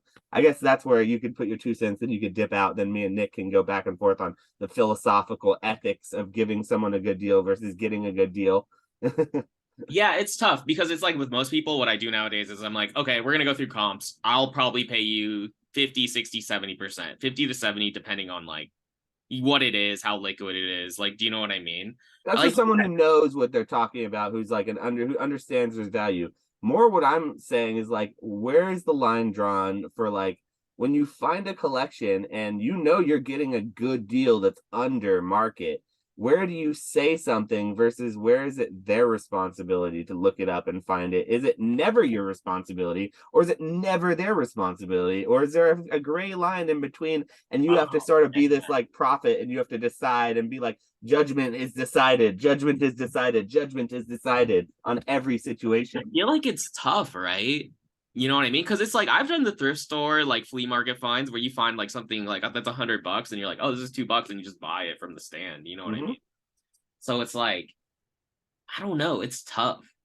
You know what I mean? I feel like it's such a weird, like, I'm a weirdo and I like these kinds of gray questions that we can literally get in the mud about, because like when I hear people saying things like, oh, this seller scammed me because it sold for way over market value and they paid overprice in an auction and they're upset about it or whatever, I immediately think about, oh yeah, have you ever bought anything in a garage sale for like $10 that was worth $100 and you were really happy about it? Because you really scammed that seller there, didn't I you? feel like If they people do didn't that all know, the time, right? it's And they just like always flex those. It's like a weird, like, Pokemon nuance thing in the groups, I feel like, where they're like, if you get it from a yard sale or like you get it from the thrift store, you're not a scammer. Or you get it from the flea market, but if you met up with the person, then you're a scammer. It's like such a weird, like, do you know So what if I I mean? buy it in auction on eBay, it's okay if I get it really under because I don't have to ever see the person and tell them that I got it for a really good deal. But if I'm going in person and I'm buying it from them, I have to look them in the eye and say, "Here's your $20, sir, for your your Team Rocket booster pack." I feel like it's You just know? really arbitrary rules. That's how I feel. You know what I mean? Like it's some like weird, I don't know. You know? I have no answers. That's my answer. I'm like, I have literally have no clue.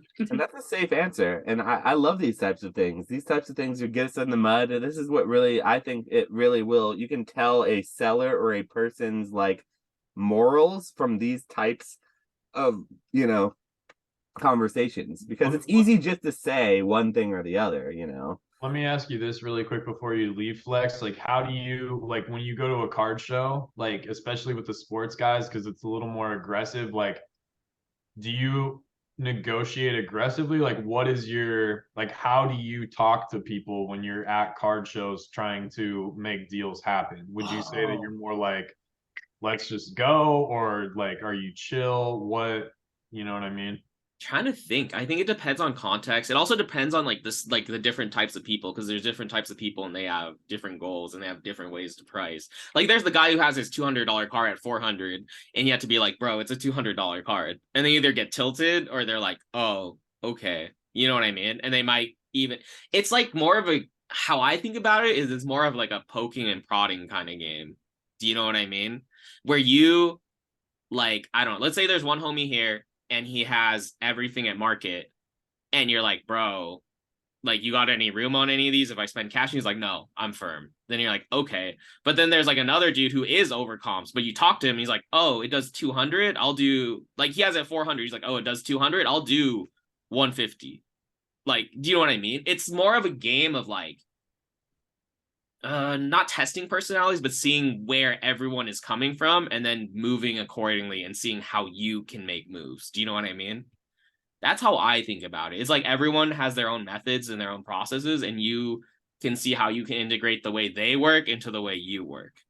Does that make sense? Yeah. Do you try to get like, do you ask people, I guess, like, do you have a question or some sort of like line? Like, I don't know how to ask this, but to understand where the seller's coming to try to figure out like, okay, in their head, what do they need to feel comfortable about selling this card to me? Like, do you try to like get to that first rather than being like, here's where I'm at with it and here's what I needed at, or like what's your approach with that? Uh, This is something. Can I say something real quick about what you said that might help potentially him? Here's a pet peeve of mine that is something that happens that lets me know that someone's never going to sell a card or doesn't want to sell it when they literally don't have a price and they've never thought about a price that they're going to sell for. My biggest pet peeve is people who go that sell a card and they don't name a price. They say for sale OBO.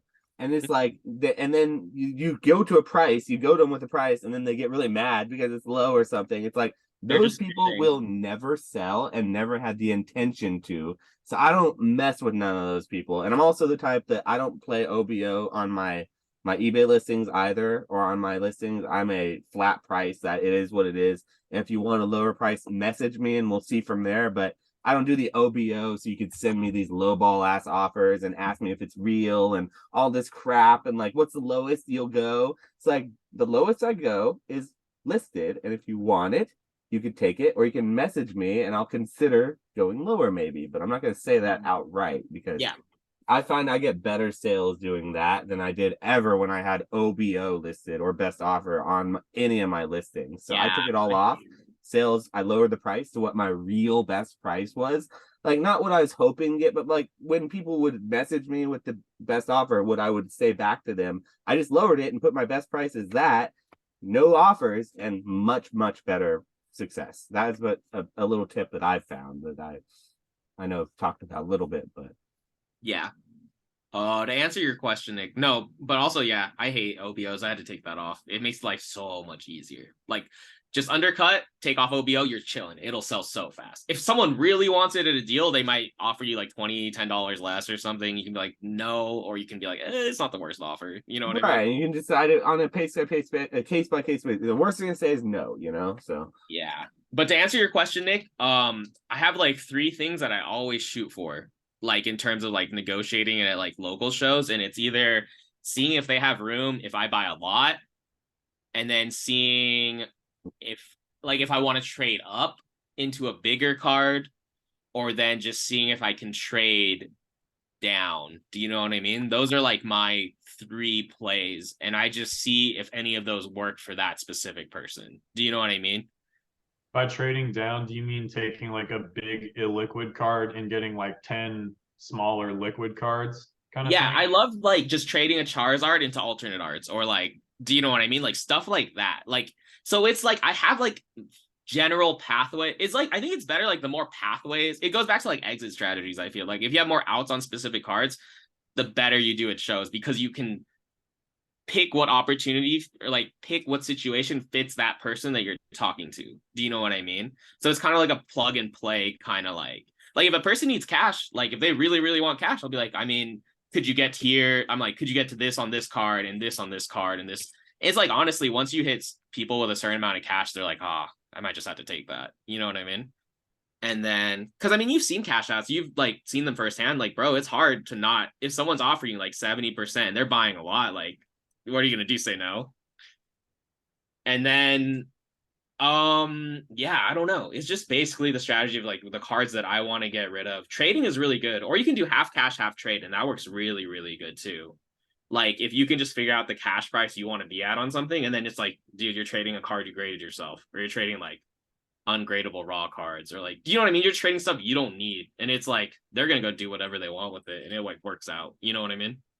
with the caveat that you have a platform or the ability to keep that moving and move it into something that you do want, I 100% agree. And that was something that I learned from you after Long Beach, after we first kind of we had met before, like, you know, driving through wherever, when I was driving through the country, and we had lunch or whatever. But when we hung out in Long Beach and I watched you do a bunch of deals and things and trades, that's where I really learned that trading was valuable. It was actually a lesson I learned from you as far as slabs are concerned, like trading from one big thing to a bunch of little things. For Mhm. me, I have a platform where little things move a lot better than big things. Like big things, they move a lot slower. And it's nice when big things move, but my business has always been based on between $7 and $25 purchases, like multiple $7 and $25 purchases over the course of time, over the course of the same stream, same customer, et cetera, et cetera. It's not a bunch of big purchases, it's a bunch of little purchases that add up. Because that's just how my portion of the hobby works. So, like for me to trade a big illiquid card that's sort of like a grail, something that's much more rare, much more, in my opinion, valuable, cooler, for a bunch of little things that I honestly don't think are as cool, but or easier to move, and I can actually sit there and move them. It's an easy deal. It's a easy, when I think about it logically, it's easy for me to make that deal. When I think about it like collector boy, like I don't want these 10 Metacham V alternate arts, you know what I mean? At all. I don't even want one of them, to be honest. But they're selling at $75 at each as PSA 10s and all day, you know, so that's $750 basically. I would I trade a $750 card, a one $750 like grail type card in my personal collection for 10 Metacham V PSA 10s if I was going to keep them and I was a collector and I didn't have a platform to move it on? Hell no. Even though because I wasn't, you know, that wasn't the intention. But having platforms, all of us being sellers, all of us being able to move it, that was what I learned from you, is I needed to be way more willing to have those exit strategies, or those avenues as you called them, to sort of move that, keep that money flowing or keep that moving within the hobby. And it's been a very valuable lesson to me. So like anyone who's listening, like if you're a seller, if you do find yourself having big cards that you're stuck with, that you feel like they're really really cool but you just can't sell them for the value you need, the good option is oftentimes to just keep yourself flexible to like trades, moving it into other things like Charizards. People always want Charizards, as dumb as Mhm. it may seem. Like Charizards are liquid, like for whatever reason. So it is you have to just evaluate your intentions. And I think that was a really good lesson I learned from you, which was awesome. And it's a good way to kind of, leave off on too for you. Okay, yeah. Did I answer your question, Nick? I don't know if Yeah, yeah, no, that was really good. I was just interested because we've kind of talked about it a little bit before, but like in sports, the dynamic is just different when it comes to card shows and the way that you're dealing with people. So I think it's helpful for people to see like how you interact and how, yeah, you make those connections. And like you were saying, what does this person need? Do they need cash, or are they looking for liquidity, or are they looking, like you said, to get like a big card to have a nice Charizard chilling at their table to bring people over? Like finding Mhm. out what other people need. I think that Yeah. was a really good point and really valuable for the listeners. Or it's almost like small talk. When you're small talking with someone you don't know, you're like, "How are you? How's the weather?" And then you find once you hit that point, you can, you know what I mean? With sellers, you always hit that point if they're like chill. And if you're chill, you know what I mean? If they're like both sides are chill and there's like a good thing, like they'll be like, you'll find that point where they're like, I really like restaurants. Like, you know what I mean? There's gonna be a random thing. You're like, oh, dude, I have this restaurant in my backpack. And they're like, no way, you really got that? I'm like, yeah, dude. And he's like, you can hit that point. You know what I mean? And once you hit that point, it's like pretty much smooth sailing from there. But yeah, okay. I got a dip for real though. So Hell yeah, man. Good luck with the pickup. yeah, sir. Yo, I Good appreciate luck, you my guys. friend. Later. Later, YouTube. Now we can argue a little bit about certain spicy topics. All right, bet. I'm out. All right, peace, man. Um, so now that it's just the two of us here, We're we talking can, about seller's remorse, right? yes, we can really get down to Oh business yeah. here. This will get a good one. I know that you and I probably have slightly different takes. Maybe not though. I'm It's curious. But it's do you watch Rudy from Alpha Investments, like the Magic Gathering dude that we yeah, kind no, of I watch him. I need to, after this, I'll go and watch that video because I haven't seen that one specifically, so I can't really speak to the context of what happened with him and the person that he bought the collection from. But like, I mean, kind of going back to, dude, there's so many things that go into this, but like kind of going back to what Flex said a little bit about like what people need out of stuff. And going back to the other point we made earlier about how there's like a ton of different business models and they all work. Like I said, my buddy who runs our LGS doesn't grade anything.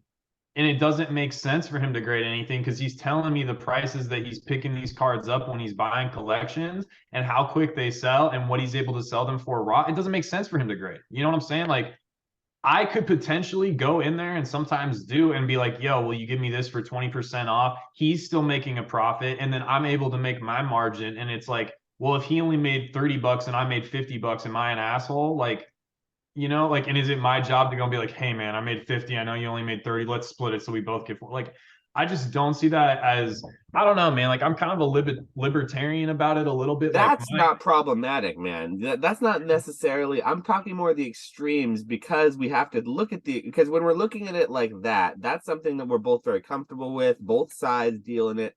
I'm specifically more talking about those lots on eBay that are one, those garage sale purchases that are one, those local binder collections that are purchased on Craigslist, those friends that hit you up from high school, college, etc., that you purchase their collection because they heard Pokemon was popular, and then you buy it for them for X amount and then flip it for XYZ amount.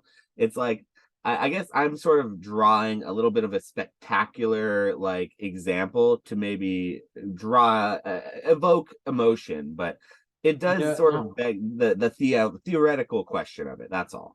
Yeah, no, I see what you're saying. Like, it's tough for me too because my main business is like I run a consulting firm. Like, I literally get paid for like my knowledge and experience. And a lot of people might be like, oh, that's this, but it's like there's a reason I get paid, and it's because I failed and worked hard for years and had experience and made connections and networked and all this stuff. That's why I'm able to charge what I'm able to charge and run a successful business consulting for people. Now, in my line of work, like I am sometimes incentivizing, like, if you ever come to me like for consulting, I'm gonna do my absolute best to fix your problem and help you out. Like, that's my goal. So I'm providing value based on what I'm doing. But at the end of the day, that's my business. And people can't go and do the same things I can do, which is why I'm able to create a business. And so I think when people get weird about it with cards, because it's like, oh, well, it's cards and anybody can access the information. Sure. But the information also comes along with years of selling and taking losses, learning how to see what cards to grade, how to identify scams, how to scale businesses, how to reduce shipping costs, how to efficiently package stuff, how to organize your inventory. Like, that is valuable information. And people want to say, oh, well, it's cards. That's business. People get paid for that. In the real world, you telling a business how to optimize their processes, that's a job. So just because it's cards doesn't make it any less business, any less important. And going back to the believing in yourself thing, I think because it's cards, because it's like, Pokemon and Magic and all this stuff, we like, oh, well, it's kitty. It's like, dude, these are multi-billion-dollar businesses. This is not like we're all hanging around singing Kumbaya watching the Disney Channel. Like, we're doing six-figure businesses out here. That's money, And so I think it's tough, man, because it's like, again, yeah, I get paid for consulting. So when I look at it like this, it's like I've worked, I've taken losses, I've gotten scammed, I've done all the ups and downs that come along with learning and scaling a business. So I feel like I deserve to be where I'm at because I've worked to be there. And I don't necessarily think that it's taking advantage of somebody. But the one thing I will say is, like, being honest goes a long way. And if this person comes to you with a collection that is crazy, crazy value and they have no idea what they're talking about, and you lowball them at the tip of the iceberg so that you can hit a lick on a Charizard, chances are that person is going to go on eBay or go to talk to somebody else and find out that you scam them. And just because you wanted to hit a little lick on this Charizard, you missed out on their entire WotC first collection because you were a greedy asshole. So that's part of it too. Like, be fair with people, be honest with people. That goes a long way. And there are ways for you to do that kind of thing where, like, you're helping somebody work through a collection or you want to acquire it. There's ways to do it in an ethical way. I'm not God. I don't think anybody in this hobby is God. So policing how people choose to decide, like, what isn't moral, I don't want to do that. But, like, there's enough honest money to be made out there without screwing people over. I genuinely believe that. So yeah. While I agree that that is true, while there is plenty of honest money to be made and there's easy ways to do it in such a way, I still think there are lots of people, and I won't use names, who have given lots of examples in their origin stories of basically just taking advantage of either old employees or retired X, Y, or Z, where they literally just buy them out over the course of time for literally pennies on the dollar, grade, sell, make their whole business, their whole money, their whole everything based on it. And I personally think that's great. Like, I sleep like a baby getting a lick, like buying a lick on eBay for $20 that I know is worth $150 or something, just because it went at 3 a.m. in the morning. The person didn't know how to list. They had a zero feedback account. They posted a bad picture. I personally sleep like a baby getting those types of deals because I don't have to see the person and I don't have to hear the story. You know what I mean? But like you said, if I had a person who came to me with a collection and it was little old, granny who lost their son to X, Y, or Z, and I knew there was going to be funeral expenses, I literally wouldn't be able to sleep with myself looking in the mirror if I took that for $100, that entire whatever collection it was, off of their hands. Like, I wouldn't feel good about that per se. So there's a line, and I think it's drawn individually with each individual seller for sure. But I also sleep like a baby, not knowing those things on eBay platforms where I don't have to hear that kind of thing and things like that. And I will every single day take one of those deals when given the opportunity. And I think anyone who says otherwise is lying to themselves about it, because I think they're just trying to be this moral, like, white horse, like, I'm a white knight and I would never do wrong. I am honorable American. And I just don't think that's the case. I think it will. using the two examples, I think it's working with the information you have. If you're buying a lot on eBay that's ending at 1:30 a.m. on a Tuesday or something like that, whoever this person is that's selling the potentially underpriced collection, maybe the keywords are misspelled on eBay, it's all lowercase, whatever, it goes under the radar, the algorithm doesn't pick it up, and you win $100 worth of value for 10 bucks. This person has already made the decision to put it up on eBay, hasn't done it, taken the time to sit and learn how to list things, hasn't watched any YouTube videos, which is free to them. All it costs them is their time. So at a certain point, it's like you have to give people like, self-agency. It's like this person, and so that's the information you're dealing with. In person, if you respond to a Craigslist ad and go to this little old lady's house and she's got minty first everything Watsy and has no idea, that's a completely different situation. And you're operating with completely different information, right? So like the way you're going to handle that situation is completely different. And it's like, wow, this really is something. I know this is a good deal. If I'm just honest with this lady and keep it real, and I'm like, hey, look, your stuff's valuable. I need to make what I need to make, but I'm going to sell all this stuff for you because, I'm good at selling. I do this all the time, whatever. This is my full-time job, but I'm going to be honest and transparent with you. Why is that lady going to go to anybody else? If you're just honest up front, keep it real, why is that lady going to go to anybody else? She was just about to put it on eBay for nothing. You know what I mean? So like it's completely different. Yeah, it's just completely different situations, I think, and how you handle that. Again, like I'm not the morality police. If someone did buy the stuff from the old lady for $10 and just say thank you, have a good day, like it wouldn't necessarily be what I would do, but I'm also not going to pretend that like I'm a better person than somebody that would do that, if that makes sense. Like it just Because is what I it think is. we would all take that deal given the opportunity. It's just whether or not you sleep at night well, that you're the one who has to sleep with it. That's what it comes down to for sure. Yeah, yeah, and yeah, It's a tough thing though, right? It is sort of like a delicate situation where it's like, where's the line drawn? And that's where I always just try to come back and think of it like this. Like it's something that we deal in. Like it's our business, like you said. They probably weren't going to sell those items and really capitalize on it. Like how many people are going to go and buy, that collection, that binder collection, and then take it and flip all the cards out of it? Maybe they're going to buy it and throw it in their own binder or something. So well, I think it's also maybe helpful too to like put yourself in that. So like I'm right now, I have a comic collection that I need to sell through, and I have some that are autographed, some that are numbered, all that kind of stuff. And so I'm working on like setting that stuff aside.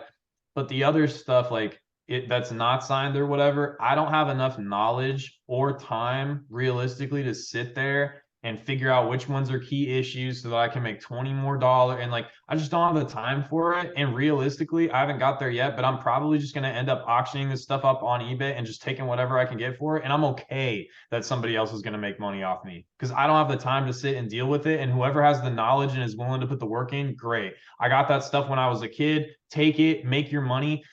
I sold my childhood binder in like, I don't know, 2016 or something. I don't know why. I didn't even need the money, but I sold it on eBay and I didn't know anything really about how to sell on eBay. And like, I'm pretty sure I actually lost like $1 after shipping because it was this huge bulky binder and I didn't realize it was going to be so expensive for shipping. It went for like 20 bucks. And I didn't have anything that was going to grade at 10, but I had like E-Series hollows. I had, Giovanni's Machamp. I had Charizard in there. Like I probably had a few $100s, but I don't think back to the person that bought that binder and think, you piece of crap. Like, it's so it's a what? certain Like, type of I person didn't, who's going to go on and yeah. comment on a video and say, "Hey, I made this transaction and I'm now upset about it after the fact." And I mean, it's obvious. Like, yes, that when you sell something, that it's going to either go up or down, especially if it's collectible. But it's a fun thought process altogether, and I appreciate the thought experiment of going down that route, because I think it does say a lot about a seller, like how a seller, like where that line is drawn, and just hearing about that sort of mentality. Because I don't think you want to hear someone like me, or if you're buying from me at least, say, "Oh yeah, I wouldn't blink an eye. I'd take that old lady's collection. I'd buy it for $1. I'd tell her, have fun with your funeral expenses. and I would wash my hands clean of it and then sell it to you for $200. No problem. Like people don't want to hear that, but the reality is that does happen sometimes, and nobody's talking about that. And it's just kind of funny because you hear both directions. It's hard to quantify too, but I would just say like from different stuff that I've heard Rusty talk about, like he's treated like a lot of these employees good, bought from them consistently over the years or whatever, and then they tell their friends who are also employees about him. So you can't put that into like a spreadsheet or whatever, but theoretically, maybe this old lady, maybe her best friend Edith, their grandsons used to collect Pokemon together. And guess what? Edith has all of her grandsons. And it's like, if you were an asshole, guess what? Like when Edith is like, oh, you just got 10K for your Pokemon. Like, you know what I'm saying? Like that stuff pans out over time. Yeah. And I'm not saying like you should go into everything and be a good person hoping that it's going to pay off or whatever. But I'm just saying but yeah, like being a good, honest person, like that'll, I don't know, man. Like I believe in karma, and I believe that like stuff just kind of like works its way out. And if like you're a good, honest person and you gain that reputation, just like Flex was talking about earlier, I'm down and I come with cash and I'm willing to link whenever. Because he has that reputation, he's going to reap the rewards, you know? And it's like if you're a good, honest person and you build that reputation in your community, guess what? When people have stuff that they need to get rid of, they're going to come to you because they already know like these people that don't know how to sell this stuff to begin with already are like unsure and probably scared and don't want to be taken advantage of. So if they have somebody that's verified from their friends or their local stores or whatever, it's like, oh yeah, this guy does tons of that. I would 100% go to him. You just solved their problem. Like you just solved their problem, you know? So just be a good person. Like there's so much money to make without being a piece of, you know, doo-doo. Like it's just like, why, bro? Like I like so much negative content, so much, oh, this person's scamming this person. And just like hyper focusing on that shit is such a bag to me because there's so many good people. It's like when people say bad stuff about whatnot, I'm like, dude, one of my best homies is one of the most honest business people ever. I literally was in Discord calls with him opening $500 packs because he's like, oh, I can't sell these guys. These are resealed. I think these are there's a chance that it's resealed. And it's like, you just took an L, to be honest. Like, that's why I'm not hearing that shit when people are like, oh, Whatnot's so bad. And the people on there, they're so predatory. It's like, bro, don't, no, like, stop making Whatnot's been bad statements. lately, though, man. I will say, like, I've been the one to defend the company and the platform for a long time. And it's even hard for me to defend a lot of the things that have been happening on the platform. And it's not even something we were going to talk about in this stream at all, but like every single set gets released early, about a month early, and it gets sold on Whatnot. It's one thing when a set gets released and leaked early, because then it's just kind of like spoiling the fun, and it's like, you know, it's not taking advantage of anyone's direct wallet besides the influencers who are then getting views off of it and profiting that way, but it's not like taking advantage of anyone except for their time. But when you directly sell a product on a platform starting at $1 to the highest bidder, and it's not allowed technically to be released yet, that seems scummy. And it happens every single time on Whatnot. And every time I speak out against it, to the point where I make public messages in the Whatnot sellers Discord, like I do private emails to Trust and Safety, and I'm that guy and Whatnot, where other streamers, small streamers, message me when bigger streamers start selling packs early. They're like, hey, did you see this guy's doing this? Like who am I? Am I supposed to be the rattle of Whatnot or something? I'm not. I don't care. That is not my position. It is my position to sell things on Whatnot, and I do it legitimately. And it hurts my business when illegitimate businesses go on the platform, and it becomes that. So that's why I have a stake in the matter. But it's just funny to me because, like, yeah, Whatnot, it does get a bad rap. So I agree with you. Like, I hate hearing people talk bad about Whatnot sellers because, like, I pride myself on my business practices on Whatnot, and like, yeah, it's sure, just don't make the blanket statements. That's yeah, like it's a blanket statement. It's bad, but it is a wretched hive of scum and villainy lately. Like, I've said it time and time again, and lately, like, I can only think of like 5 streamers on my hand that I like on the platform. You can look at my profile. I follow nobody. That's because I like some people on the platform, but the minute I start following people and like saying that I can recommend them, and then they do something and like they're not held accountable, and then I have my reputation, but I just don't do any of that. So like, Yeah, it's a wretched hive of scum and villainy, and I get why it gets a bad rep sometimes because it is very widely unregulated, and I personally would be very concerned buying from certain people on the platform, and I speak out about people often on the platform, but I, can only do so much. I'm a small streamer, so Yeah. I mean, I don't want to make it like too simplistic or whatever, but it's the public bathroom thing, bro. Like, you go into a public bathroom, sometimes there's going to be shit on the wall. Do we get rid of all public bathrooms because there's a bunch of a-holes out there that are going to wipe their shit on the wall? No. So are you going to say all public bathrooms are bad and terrible and no one should ever use them? No. So, just go to the nice public bathrooms. That's all. You go to the nicer ones without shit on the wall. That's yeah, what the ones do. The Starbucks ones and stuff. Exactly. Yeah. Yeah, man. It's just tough. Like when people are saying, it's like, dude, there's bad stuff happening on eBay. There's bad stuff happening on Mercari, Grailed. Like, what's the other one? Not confirmed, but Drip. Drip is another live platform like Whatnot that's like a clone. Yeah, so but like all those different, it's like, dude, there's people doing bad stuff that they shouldn't be doing and taking advantage of people everywhere, and that sucks. And when you see it, like, should you speak out against it and try to keep people from getting scammed? Yeah, absolutely, for sure. But like, to just overall make a blanket statement about a platform or about like people that do business in general, it's like yeah, man, that's just super negative, and that's just not the way. And it's also like, why are you, like, there's so many people doing good, honest things. Like, why are you seeking out bad people? And again, like, you could be new to the hobby and be getting taken advantage of, and like, that's unfortunate. And hopefully you're going to find your way around to people that are going to give you the knowledge you need so you don't get taken advantage of. But it's like, if you're watching this podcast right now and you're worried about bad sellers, it's like, what are you doing, bro? Like, you got Dan and Nick and Z and Rusty and Josh and Fleck and like all these. It's like, why don't you just interact with those people? Because that's all positive and all those people are honest, good sellers. It's like, why do you ever even need to, like, you know what I'm saying? Like, no one's listening to this and like having a hard time, I think, finding a good sellers, but it's more talking to the point, the Facebook groups, the comments you see on videos on YouTube. It's the common denominator in this hobby that sometimes it's just sort of like a head scratcher, But there's definitely more good, I'd say, in this hobby than there is bad, and the few bad apples, they get called out. And like, I will say, as a resolution to like that issue, like my distributor, when Celebrations, this has been a problem for me personally since Celebrations, because I've been selling on the platform since Battle Styles. Battle Styles didn't really get an early release, and Chilling Reign, it wasn't that big a deal. Evolving Skies got a little early release, but it wasn't really sold on the platform that much, and if it was, I didn't see it. But Celebrations got literally, it fell off the back of a truck. And it was sold on the platform a month and a half early for $150. I saw it as egregiously as like $100 to $150 a pack for a Celebrations pack, for one pack, when it was on Whatnot, being in auctions and with hundreds of people in it. And that was my first experience with that type of scumminess. And I spoke out heavily. I counter streamed at the time.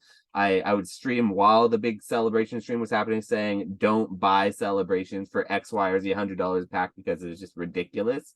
And I felt like I was gaining a bad rap for speaking out against something that was obviously scummy, but it was like I was being like criticized for being a hater, or being like, just, oh, you do it if you could, like, blah, blah, blah. You're just mad because you can't sell $100 packs. It's like, well, yeah, I would definitely love to sell $100 pack of Celebrations right now. I would all day love that. Would I feel bad about it? Probably a little bit, but I don't know if that would be outweighed by the $100 bills that I'd be getting. Probably pretty easily. So I'm sure that streamer, even though they probably felt a little bit bad about railroading their followers, Live Poke Auctions, that was a streamer. He continues to stream, as now a partner, a official partner with Aoki's Card House, who is a official MetaZoo partner. He's, in my opinion, one of the worst examples of a Whatnot streamer, and he's a huge streamer. I hope he punches down at me and he hears this, because it would only help me, because he is just out there scamming his customers. But that is a whole nother thing. He doesn't work with Whatnot very much anymore because he's on doing bigger and better things. Because I'm sure he literally got enough money from that Celebration stream to retire early. I saw him. So here's the deal. That streamer was with another streamer, and he had him come on his channel and tag team 24-hour stream during that period. Because why would you sleep when you're selling $100 packs of celebrations when you could 24-hour stream? So he would go to sleep, he would tag in another streamer who I had some respect for before, and then started doing that, and I had instantly lost all respect for them. And it went on for about a month, and the platform did nothing about it. And so I got hot, and I'm still hot about it, clearly. And then it happened every other time. And Celebrations was one thing, because that was during the hype. Crown Zenith, it happened this time for about $50, was about as egregious of a pack price that I saw. And that was still bad. Like $50 is still bad for a pack that I can sell for $5 right now, $6, you know? So am I mad about it? Yes. Am I a little bit hot? Yes. For good reason? Absolutely. I think there's like two separate issues. Like one of them is like the early selling product early thing, and then the other one is like selling packs for way more. I don't know, man. Like I don't want to take like too much of a liberty, but to me it's like I have buddies that buy lotto tickets, and I was at the gas station yesterday on the way home from school, and as I'm driving past the gas station on the way out, I see the lotto like advertising, and it's this guy on like a longboard, and he's like hovering, and it says like, I can't remember what the tagline was, but it was something like put some air under your feet or like lift off. Or, the idea behind the advertisement was like the demographic that's going to this, like, you know, people in their like late teens to early 30s that are like maybe longboarding, maybe buying chips and drinks and shit at the gas station that they shouldn't. It's like, yeah, spend your money here because like you could strike it rich. And it's like that to me is predatory, but it's like, what am I going to do? Go home and write like 4 paragraphs on Facebook about how the Washington Lotto is so predatory and they're affecting teens and people that are financially irresponsible and blah, blah. It's like, I'm just not going to do that. And maybe I'm an asshole, or maybe I have a low moral compass or whatever, but like all I can do is kind of like lead by example. I really think it's just how it's how you go about it, because at the end of the day, you can't stop those people selling packs for more than they should be. All you can do is focus on like what you're doing. And like, yeah, it does suck, and yeah, it's a crap. But again, back to the agency thing, these people that are paying $100 for these packs, it's not like somebody was standing on the corner like, hey, check out. Yeah. And then pull the iPhone out and they're like, yeah, have you heard of Whatnot? Have you heard of Whatnot? Yeah. You want to hit this shit? Like, that's not like, these people found out, oh, there's a Whatnot selling platform through something, right? Probably got a free $10 credit or whatever. Had the agency to download this app, sign it up, make an account, attach their credit card, for all that stuff. That same person could have just gone to Target.com. So like, Right. So I think using the lottery ticket example, though, it would be a little bit easier to use if that lottery ticket was available to every store at the same place at the same time. But then you had a store next door that got it 3 weeks early and was selling it basically to outcompete you earlier, and you couldn't do that not because you were, you didn't have your business license, you weren't with a distributor or anything like that, but strictly because they were literally breaking the rules basically to do it. That would probably make you a little bit more apt to speak out against if it was directly. And so that's where I come from it's on my platform. Yeah. You're saying the $100 celebrations packs were early, like released early? Yes, they were also released a month early. And the seller was recorded and on record saying that they fell off the back of a truck because people were clearly in the chat saying, hey, how'd you get this so early? Why can't I? Okay. And he was saying, oh, don't worry about it. It fell off the back of a truck, like a joke, like like tongue in cheek, like. Yeah, so it's scummy, is what it is. Yeah, that's a little competitive. It's an unfair competitive advantage that you wouldn't get through, like we were talking about earlier, through things that you naturally would have a competitive advantage against, like grinding or being better at certain things or having more capital, even, which I don't think is. I mean, that is a competitive advantage. Having the ability to have capital is a huge advantage. So, but it's just like. The difference is that it is strictly against the rules, and it's like, I agree that speaking out is oftentimes not beneficial, but from like where I'm coming from it, and like the reason I make myself the pariah on the platform or what I've done is because it's like it directly affects when he's got 150 or 200 people in his stream, and I'm streaming Silver Tempest and he's streaming Crown Zenith a month early. You think that people want to be in a Silver Tempest stream? The people who just jump on the app. I know my followers, the people who know me, they're not going to go and support some idiot who's selling $50 packs, and they're not going to go be that idiot either, because they know that I'll sell it for $5 or $6 or whatever the going rate is, on release. And so they're not the people that are suffering. It's like you said, the people who are coming in who maybe don't know any better, who are being taken advantage of, who unfortunately will learn the hard way when they get their cards mailed to them, and 2 weeks later they're looking up the value and they're like, oh shoot, well, I guess I was buying it early and I guess I should have known. But even knowing all of that, they may not feel good. They may leave the hobby, in which case means they'll never come to my stream. They'll never be a buyer for me, and they won't enter the hobby because it leaves a salty place. And that I place not on the blame of the buyer. I don't say that's agency on the buyer. I blame the seller directly for making that person exit the hobby, for giving them a bad experience. So I personally would never want to be that seller. And that's, I guess, where it comes down to where a lot of, because I like the hobby and I want to be here and I've been here for a while.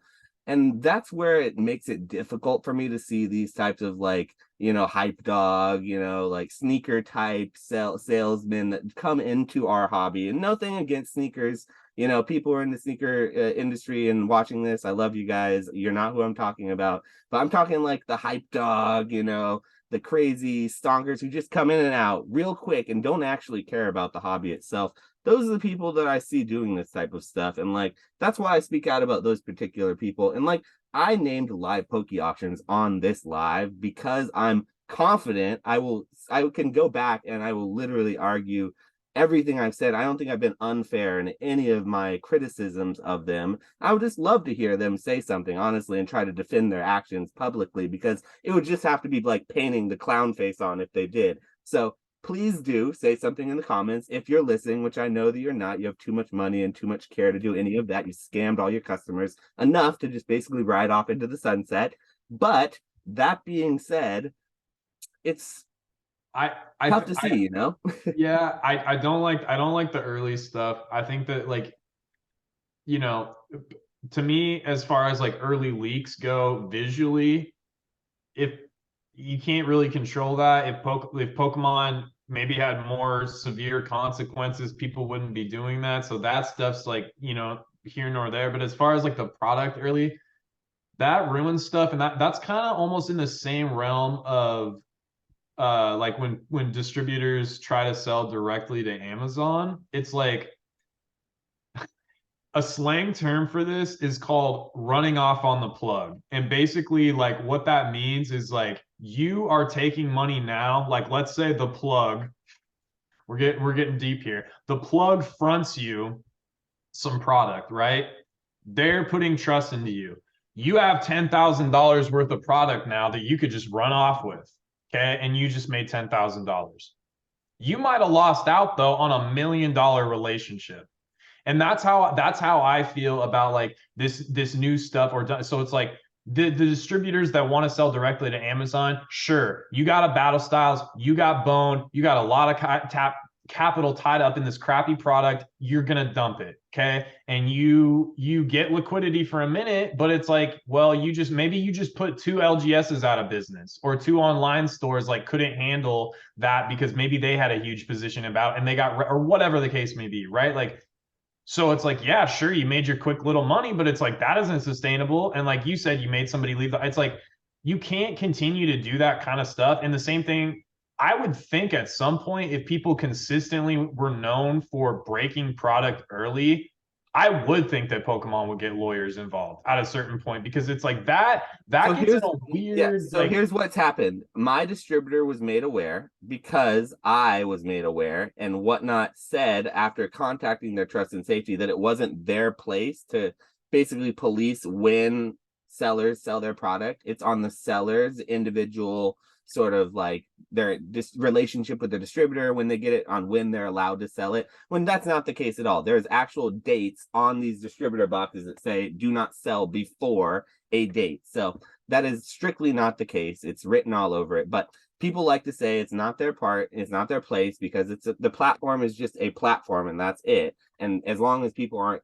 selling stolen product that's legitimately stolen, and you have to provide evidence that it's stolen, they're not going to act on it per se. And I see them as not having as much incentive to act on it because they're making a percentage off of every sale. So if it goes really high, what do they care? If it brings more eyes to their app because people are saying, hey, I heard that Crown Zenith is on whatnot early, it's getting more people to come to their app, more eyes, and that's good for them for the long run. Because when they download the app to see that Crown Zenith, once that stops being run, they're going to go to another stream potentially. So they probably have less incentive to do something about it. Yeah, but it's only good if Pokemon or whoever allows it to continue to happen. So Pokemon, that's what, yes. So the distributor was then made aware because it's on Whatnot said they weren't going to do anything, and I'm not going to sell early, and I'm not willing to offer my distributor a bribe to buy product early, which is what I think is directly happening with these other sellers with their distributors.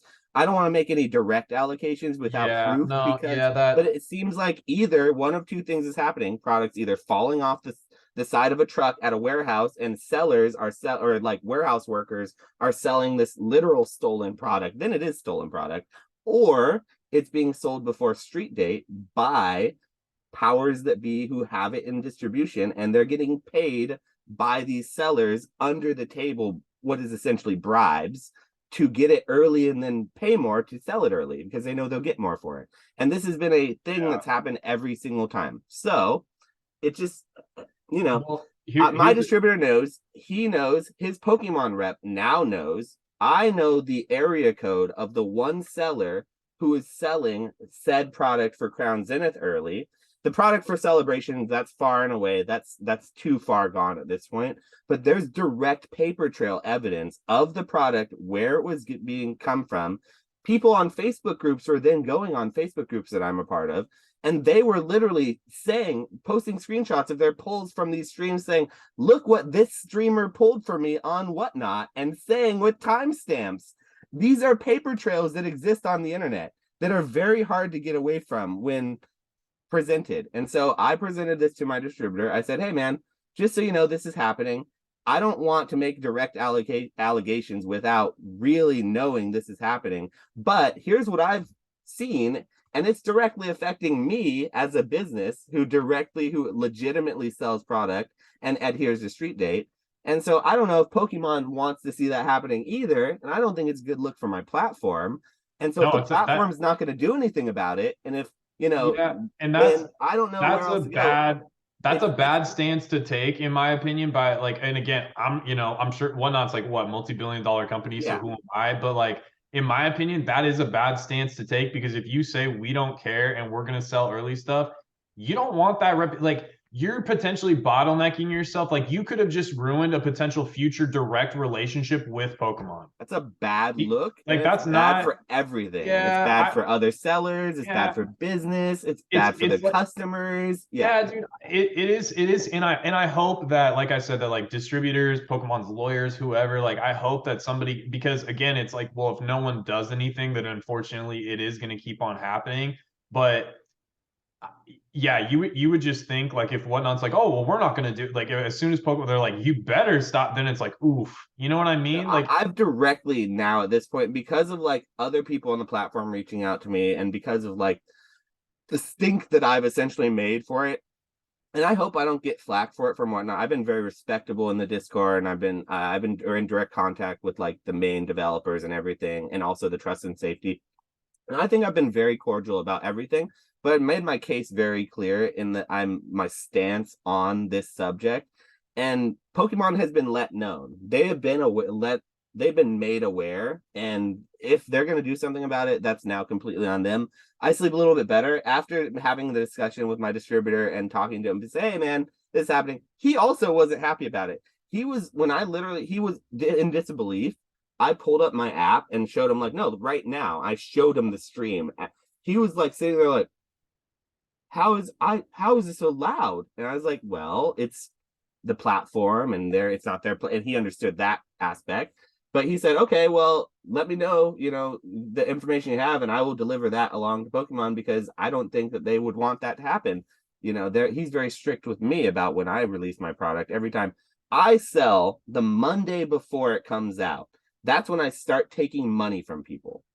I don't ship until the Wednesday and Thursday before the release so that it gets to you on release date, and worst case scenario on Saturday, the day after release, because I value my relationship with my distributor. I value my competition.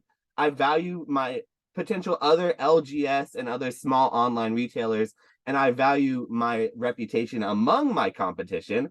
And I don't want to cause a weird situation where other game stores are looking at me like side-eyed, being like, that guy, I don't like that. I don't agree with that. It's a little bit scummy. So Yeah, I don't like that shit either. Like, I mean, dude, I just watched. I mean, you had a stream, Rock had a stream, Oak had a stream, Mason had it. Like, dude, there was like 30 people that were just opening Crown Zenith, and they all sold out, and everybody was having a great time. Like, again, plenty of honest business. When you're doing this weird early, it's like, yeah, man, like it sucks because and it's a money thing too, right? Like it all goes back to money. Like, I was telling you, like, I got access to the distributors through my buddy's LGS. And I was even just talking to him. I'm like, hey man, like, do we get product early? Because not to sell early, but so that I could like break down products and take promos out, open packs, grade cards, and like, be some of the first people to PSA. Obviously, like that's not going to hit the market before the release date, right? But like just being first with the grading kind of stuff. And he's like, dude, to be completely honest with you, like I don't even really get a whole lot of stuff until like maybe a day before release. And I know that bigger accounts probably get stuff like a week before release or something like that. So it really all comes down to the economy of scale, the money thing. And I'm sure tons of money, I mean, obviously tons of money is being made if they're selling celebrations packs for $100, especially if you're getting that product to distributor. Like, yeah, crazy. 24-hour streaming. I'm not Yeah, exaggerating. They were crazy, literally crazy. tag teaming. But that's just like, yeah, man, that's a really shitty thing to do. Not only does it like screw other people over, but like that's kind of a stain on Whatnot. And if it just sucks because again, the ball's in Pokemon's court. If they don't do anything, then it's just like, damn, man. But like if they are gonna do anything, it's like that's a bad stance for Whatnot to take because it's like if you guys are like maybe trying to go public at one point or get bigger and bigger, it's like, do you want to be the company that was known for selling? And again, I don't know the legality on like releasing stuff early. Like, I don't know if you sign that if there's some sort of binding agreement when you're like, I don't know the legality behind all that to where like you could actually sue or anything like that. But yeah, like it is a shitty thing to do. Like it is, and it ruins it for everybody else. And you could be like, haha, well, you would do it if you had the chance. And it's like, no, because again, if you just would have opened Crown Zenith on release like everybody else, you would have done just fine being an honest business person, and you wouldn't have screwed anybody over. Like, you wouldn't have gotten $50 a pack though. That's the difference. yeah, dude. I don't know, man. Like, yeah, I mean, I get it, but again, it's the whole running off on the plug. It's like look at Dan with like the map shit with MetaZoo. It's like Oh yeah. MetaZoo is dummies for saying that their booster boxes have to be one like that. That shit is just stupid to me. But Dan is like, look, man, I know other people are selling boxes for cheaper. I don't care. I decided I'm going to be a partner. So if I have to do extra work by breaking down hundreds and hundreds of pack and selling singles and not making a whole to maintain my partner status, it's like, is it a speculation? Yeah. But guess what? If MetaZoo is still here in a year or two, who's going to be in the best position to profit from it? Dan, because he did honest business. Hello. Like, you know what I'm saying? Like, that is so hard to quantify. Like that's qualitative information, I guess, but like being a good, honest person, as corny, I guess, is that shit. Like it matters, dude. It matters, and it turns into money. Like it will turn into money. Like these other people that were MetaZoo partners that weren't selling for map that they've gotten rid of or whatever. It's like, okay, well, all MetaZoo's got to do is release like one crazy product or whatever that Dan makes a crazy, and like it was all worth it. Like it was all worth it. Just being an honest person. It was, so. Yeah, I'm not as like I never go on Whatnot, so I don't really know like a whole lot of what's going on there, to be completely honest with you. But I do think that the early stuff is a really shitty thing to do. And that's any TCG, you know, or like, because like I said, it sits in the same realm of me or to me as the distributors just selling directly to Amazon and giving the big like finger to, you know, like all the LGSs and small businesses that make up a large portion of their allocations and stuff like that, you know. So that sucks, man. Like Yeah, and I'm my sorry. issues with it is that it directly harms the hobby. And that's my biggest takeaway issue with it is like, yeah, do I wish I could get more money for my packs? And am I mad that these people are getting $50 and I'm waiting to sell it like for the right time and getting the right amount, $6, like the MSRP sort of amount, or not MSRP, but like the market price? Yes, I'm mad at that, but not exactly that. It's more like I'm mad at the people that they're selling to, because those people are probably going to then have a really bad experience and leave the hobby, and that will more detrimentally affect me than anything that one person would have maybe not bought from me. Is like them being long term. So I do want to see this hobby grow. I mean, that's why we have podcasts, why we talk about it. That's why we're here talking about Pokemon almost, once a month, once a couple of months this rate, but we try our best. Chat, thank you for being here and listening.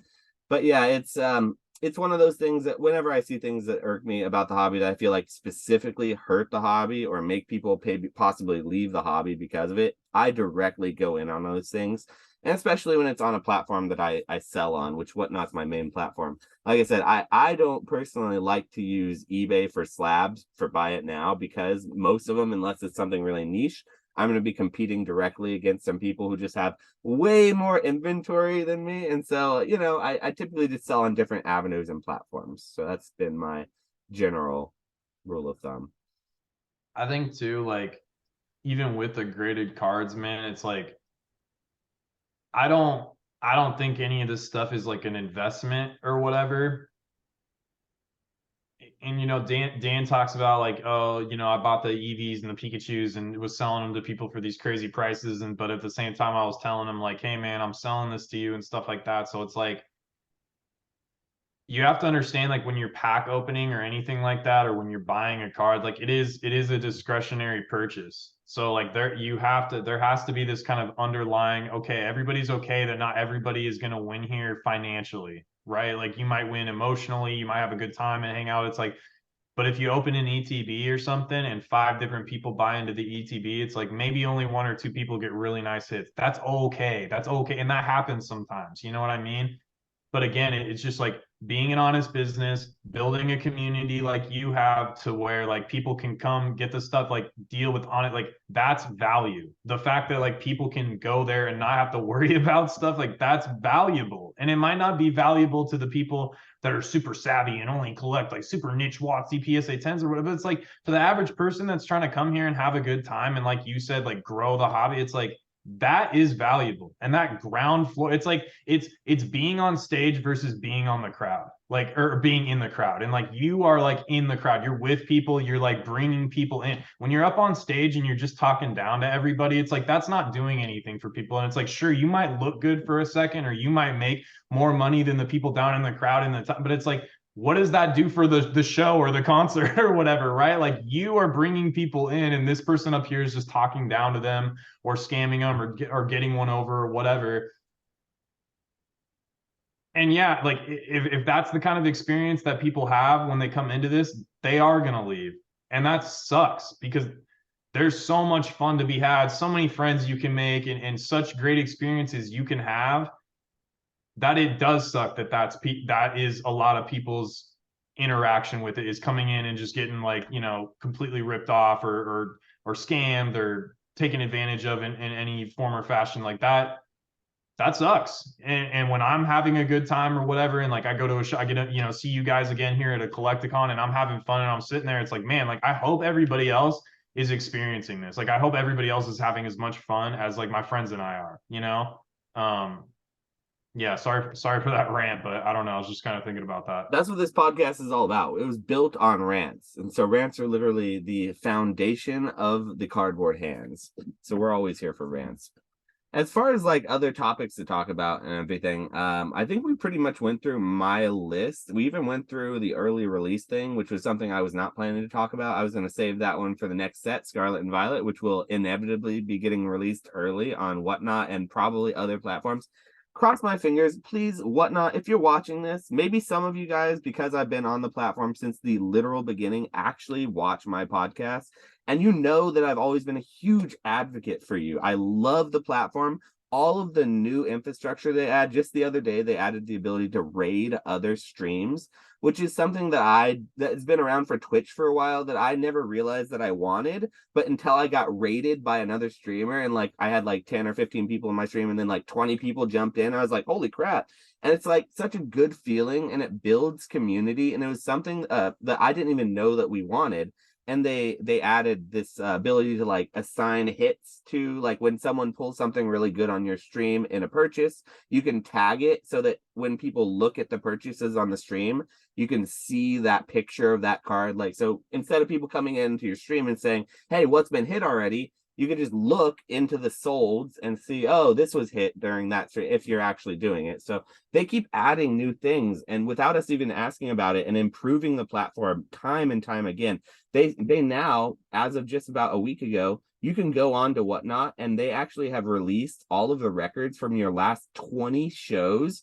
They're all on your profile, so you can view your live streams back. That was never available before, and they just asked it. People have been asking for that for a while, though, and so they just added that.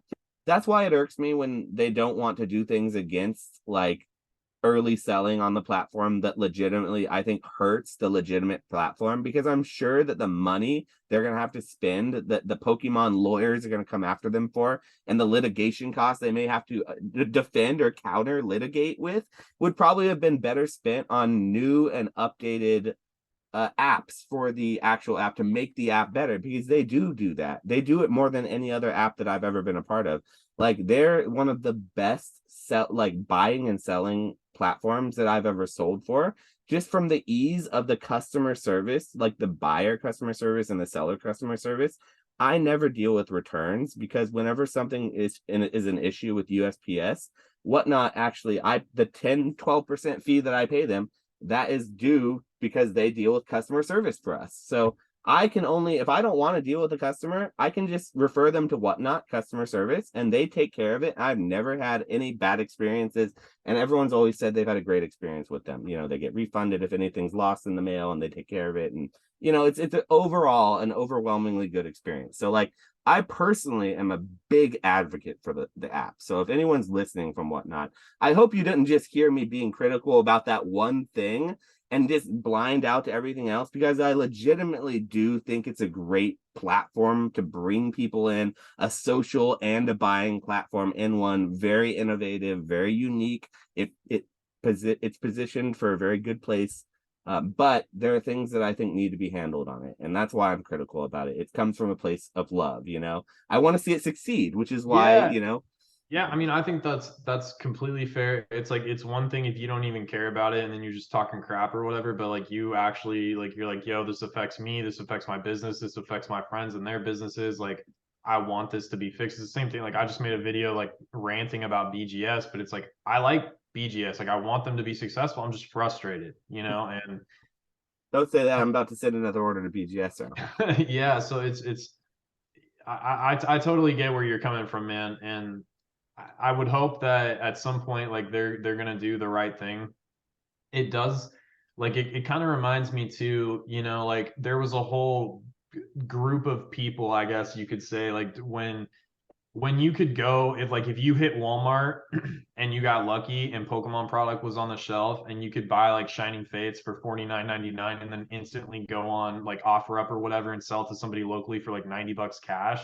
There was like that whole group of people, like the scalper thing, right? And like when that stopped being a thing, when Pokemon started, you know, like normalizing, I guess, print runs relative to demand and things like that, those people kind of disappeared, you know, because they couldn't, that was their only business model, was going, getting the stuff, buying out the vending machine, whatever it was, right? Like this quick little slick, you know, and it worked for a second, but now where are they, right?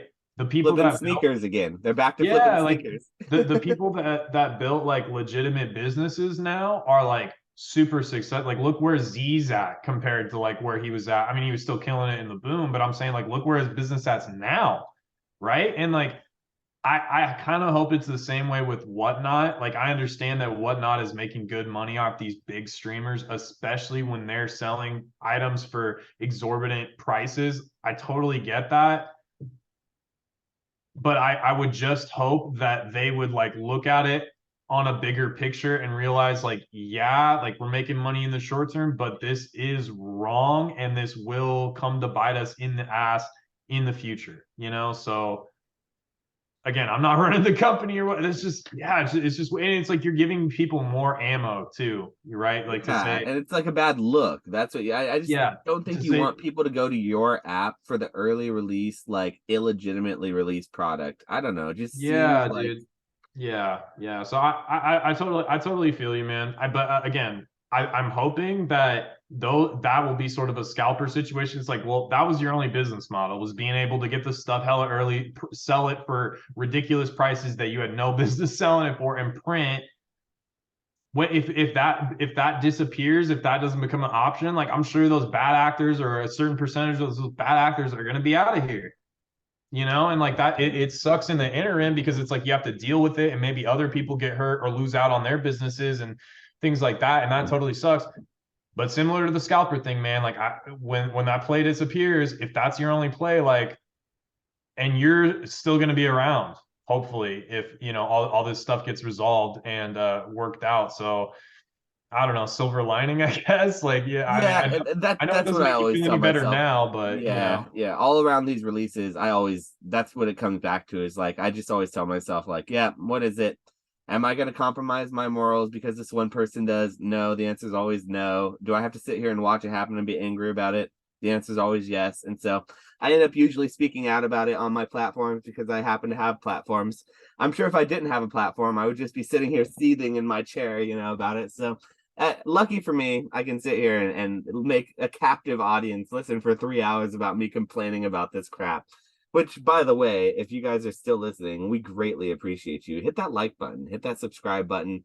I think that soon we're going to be doing something. I want to change up the layout a little bit of the actual podcast. Like I know that I've been seeing like I love the new Slab podcast, the way that Josh and Oak, Green Shiz and Professor Oak, shout out to you guys, great podcast by the way. I love the way the layout looks, super simple but super effective.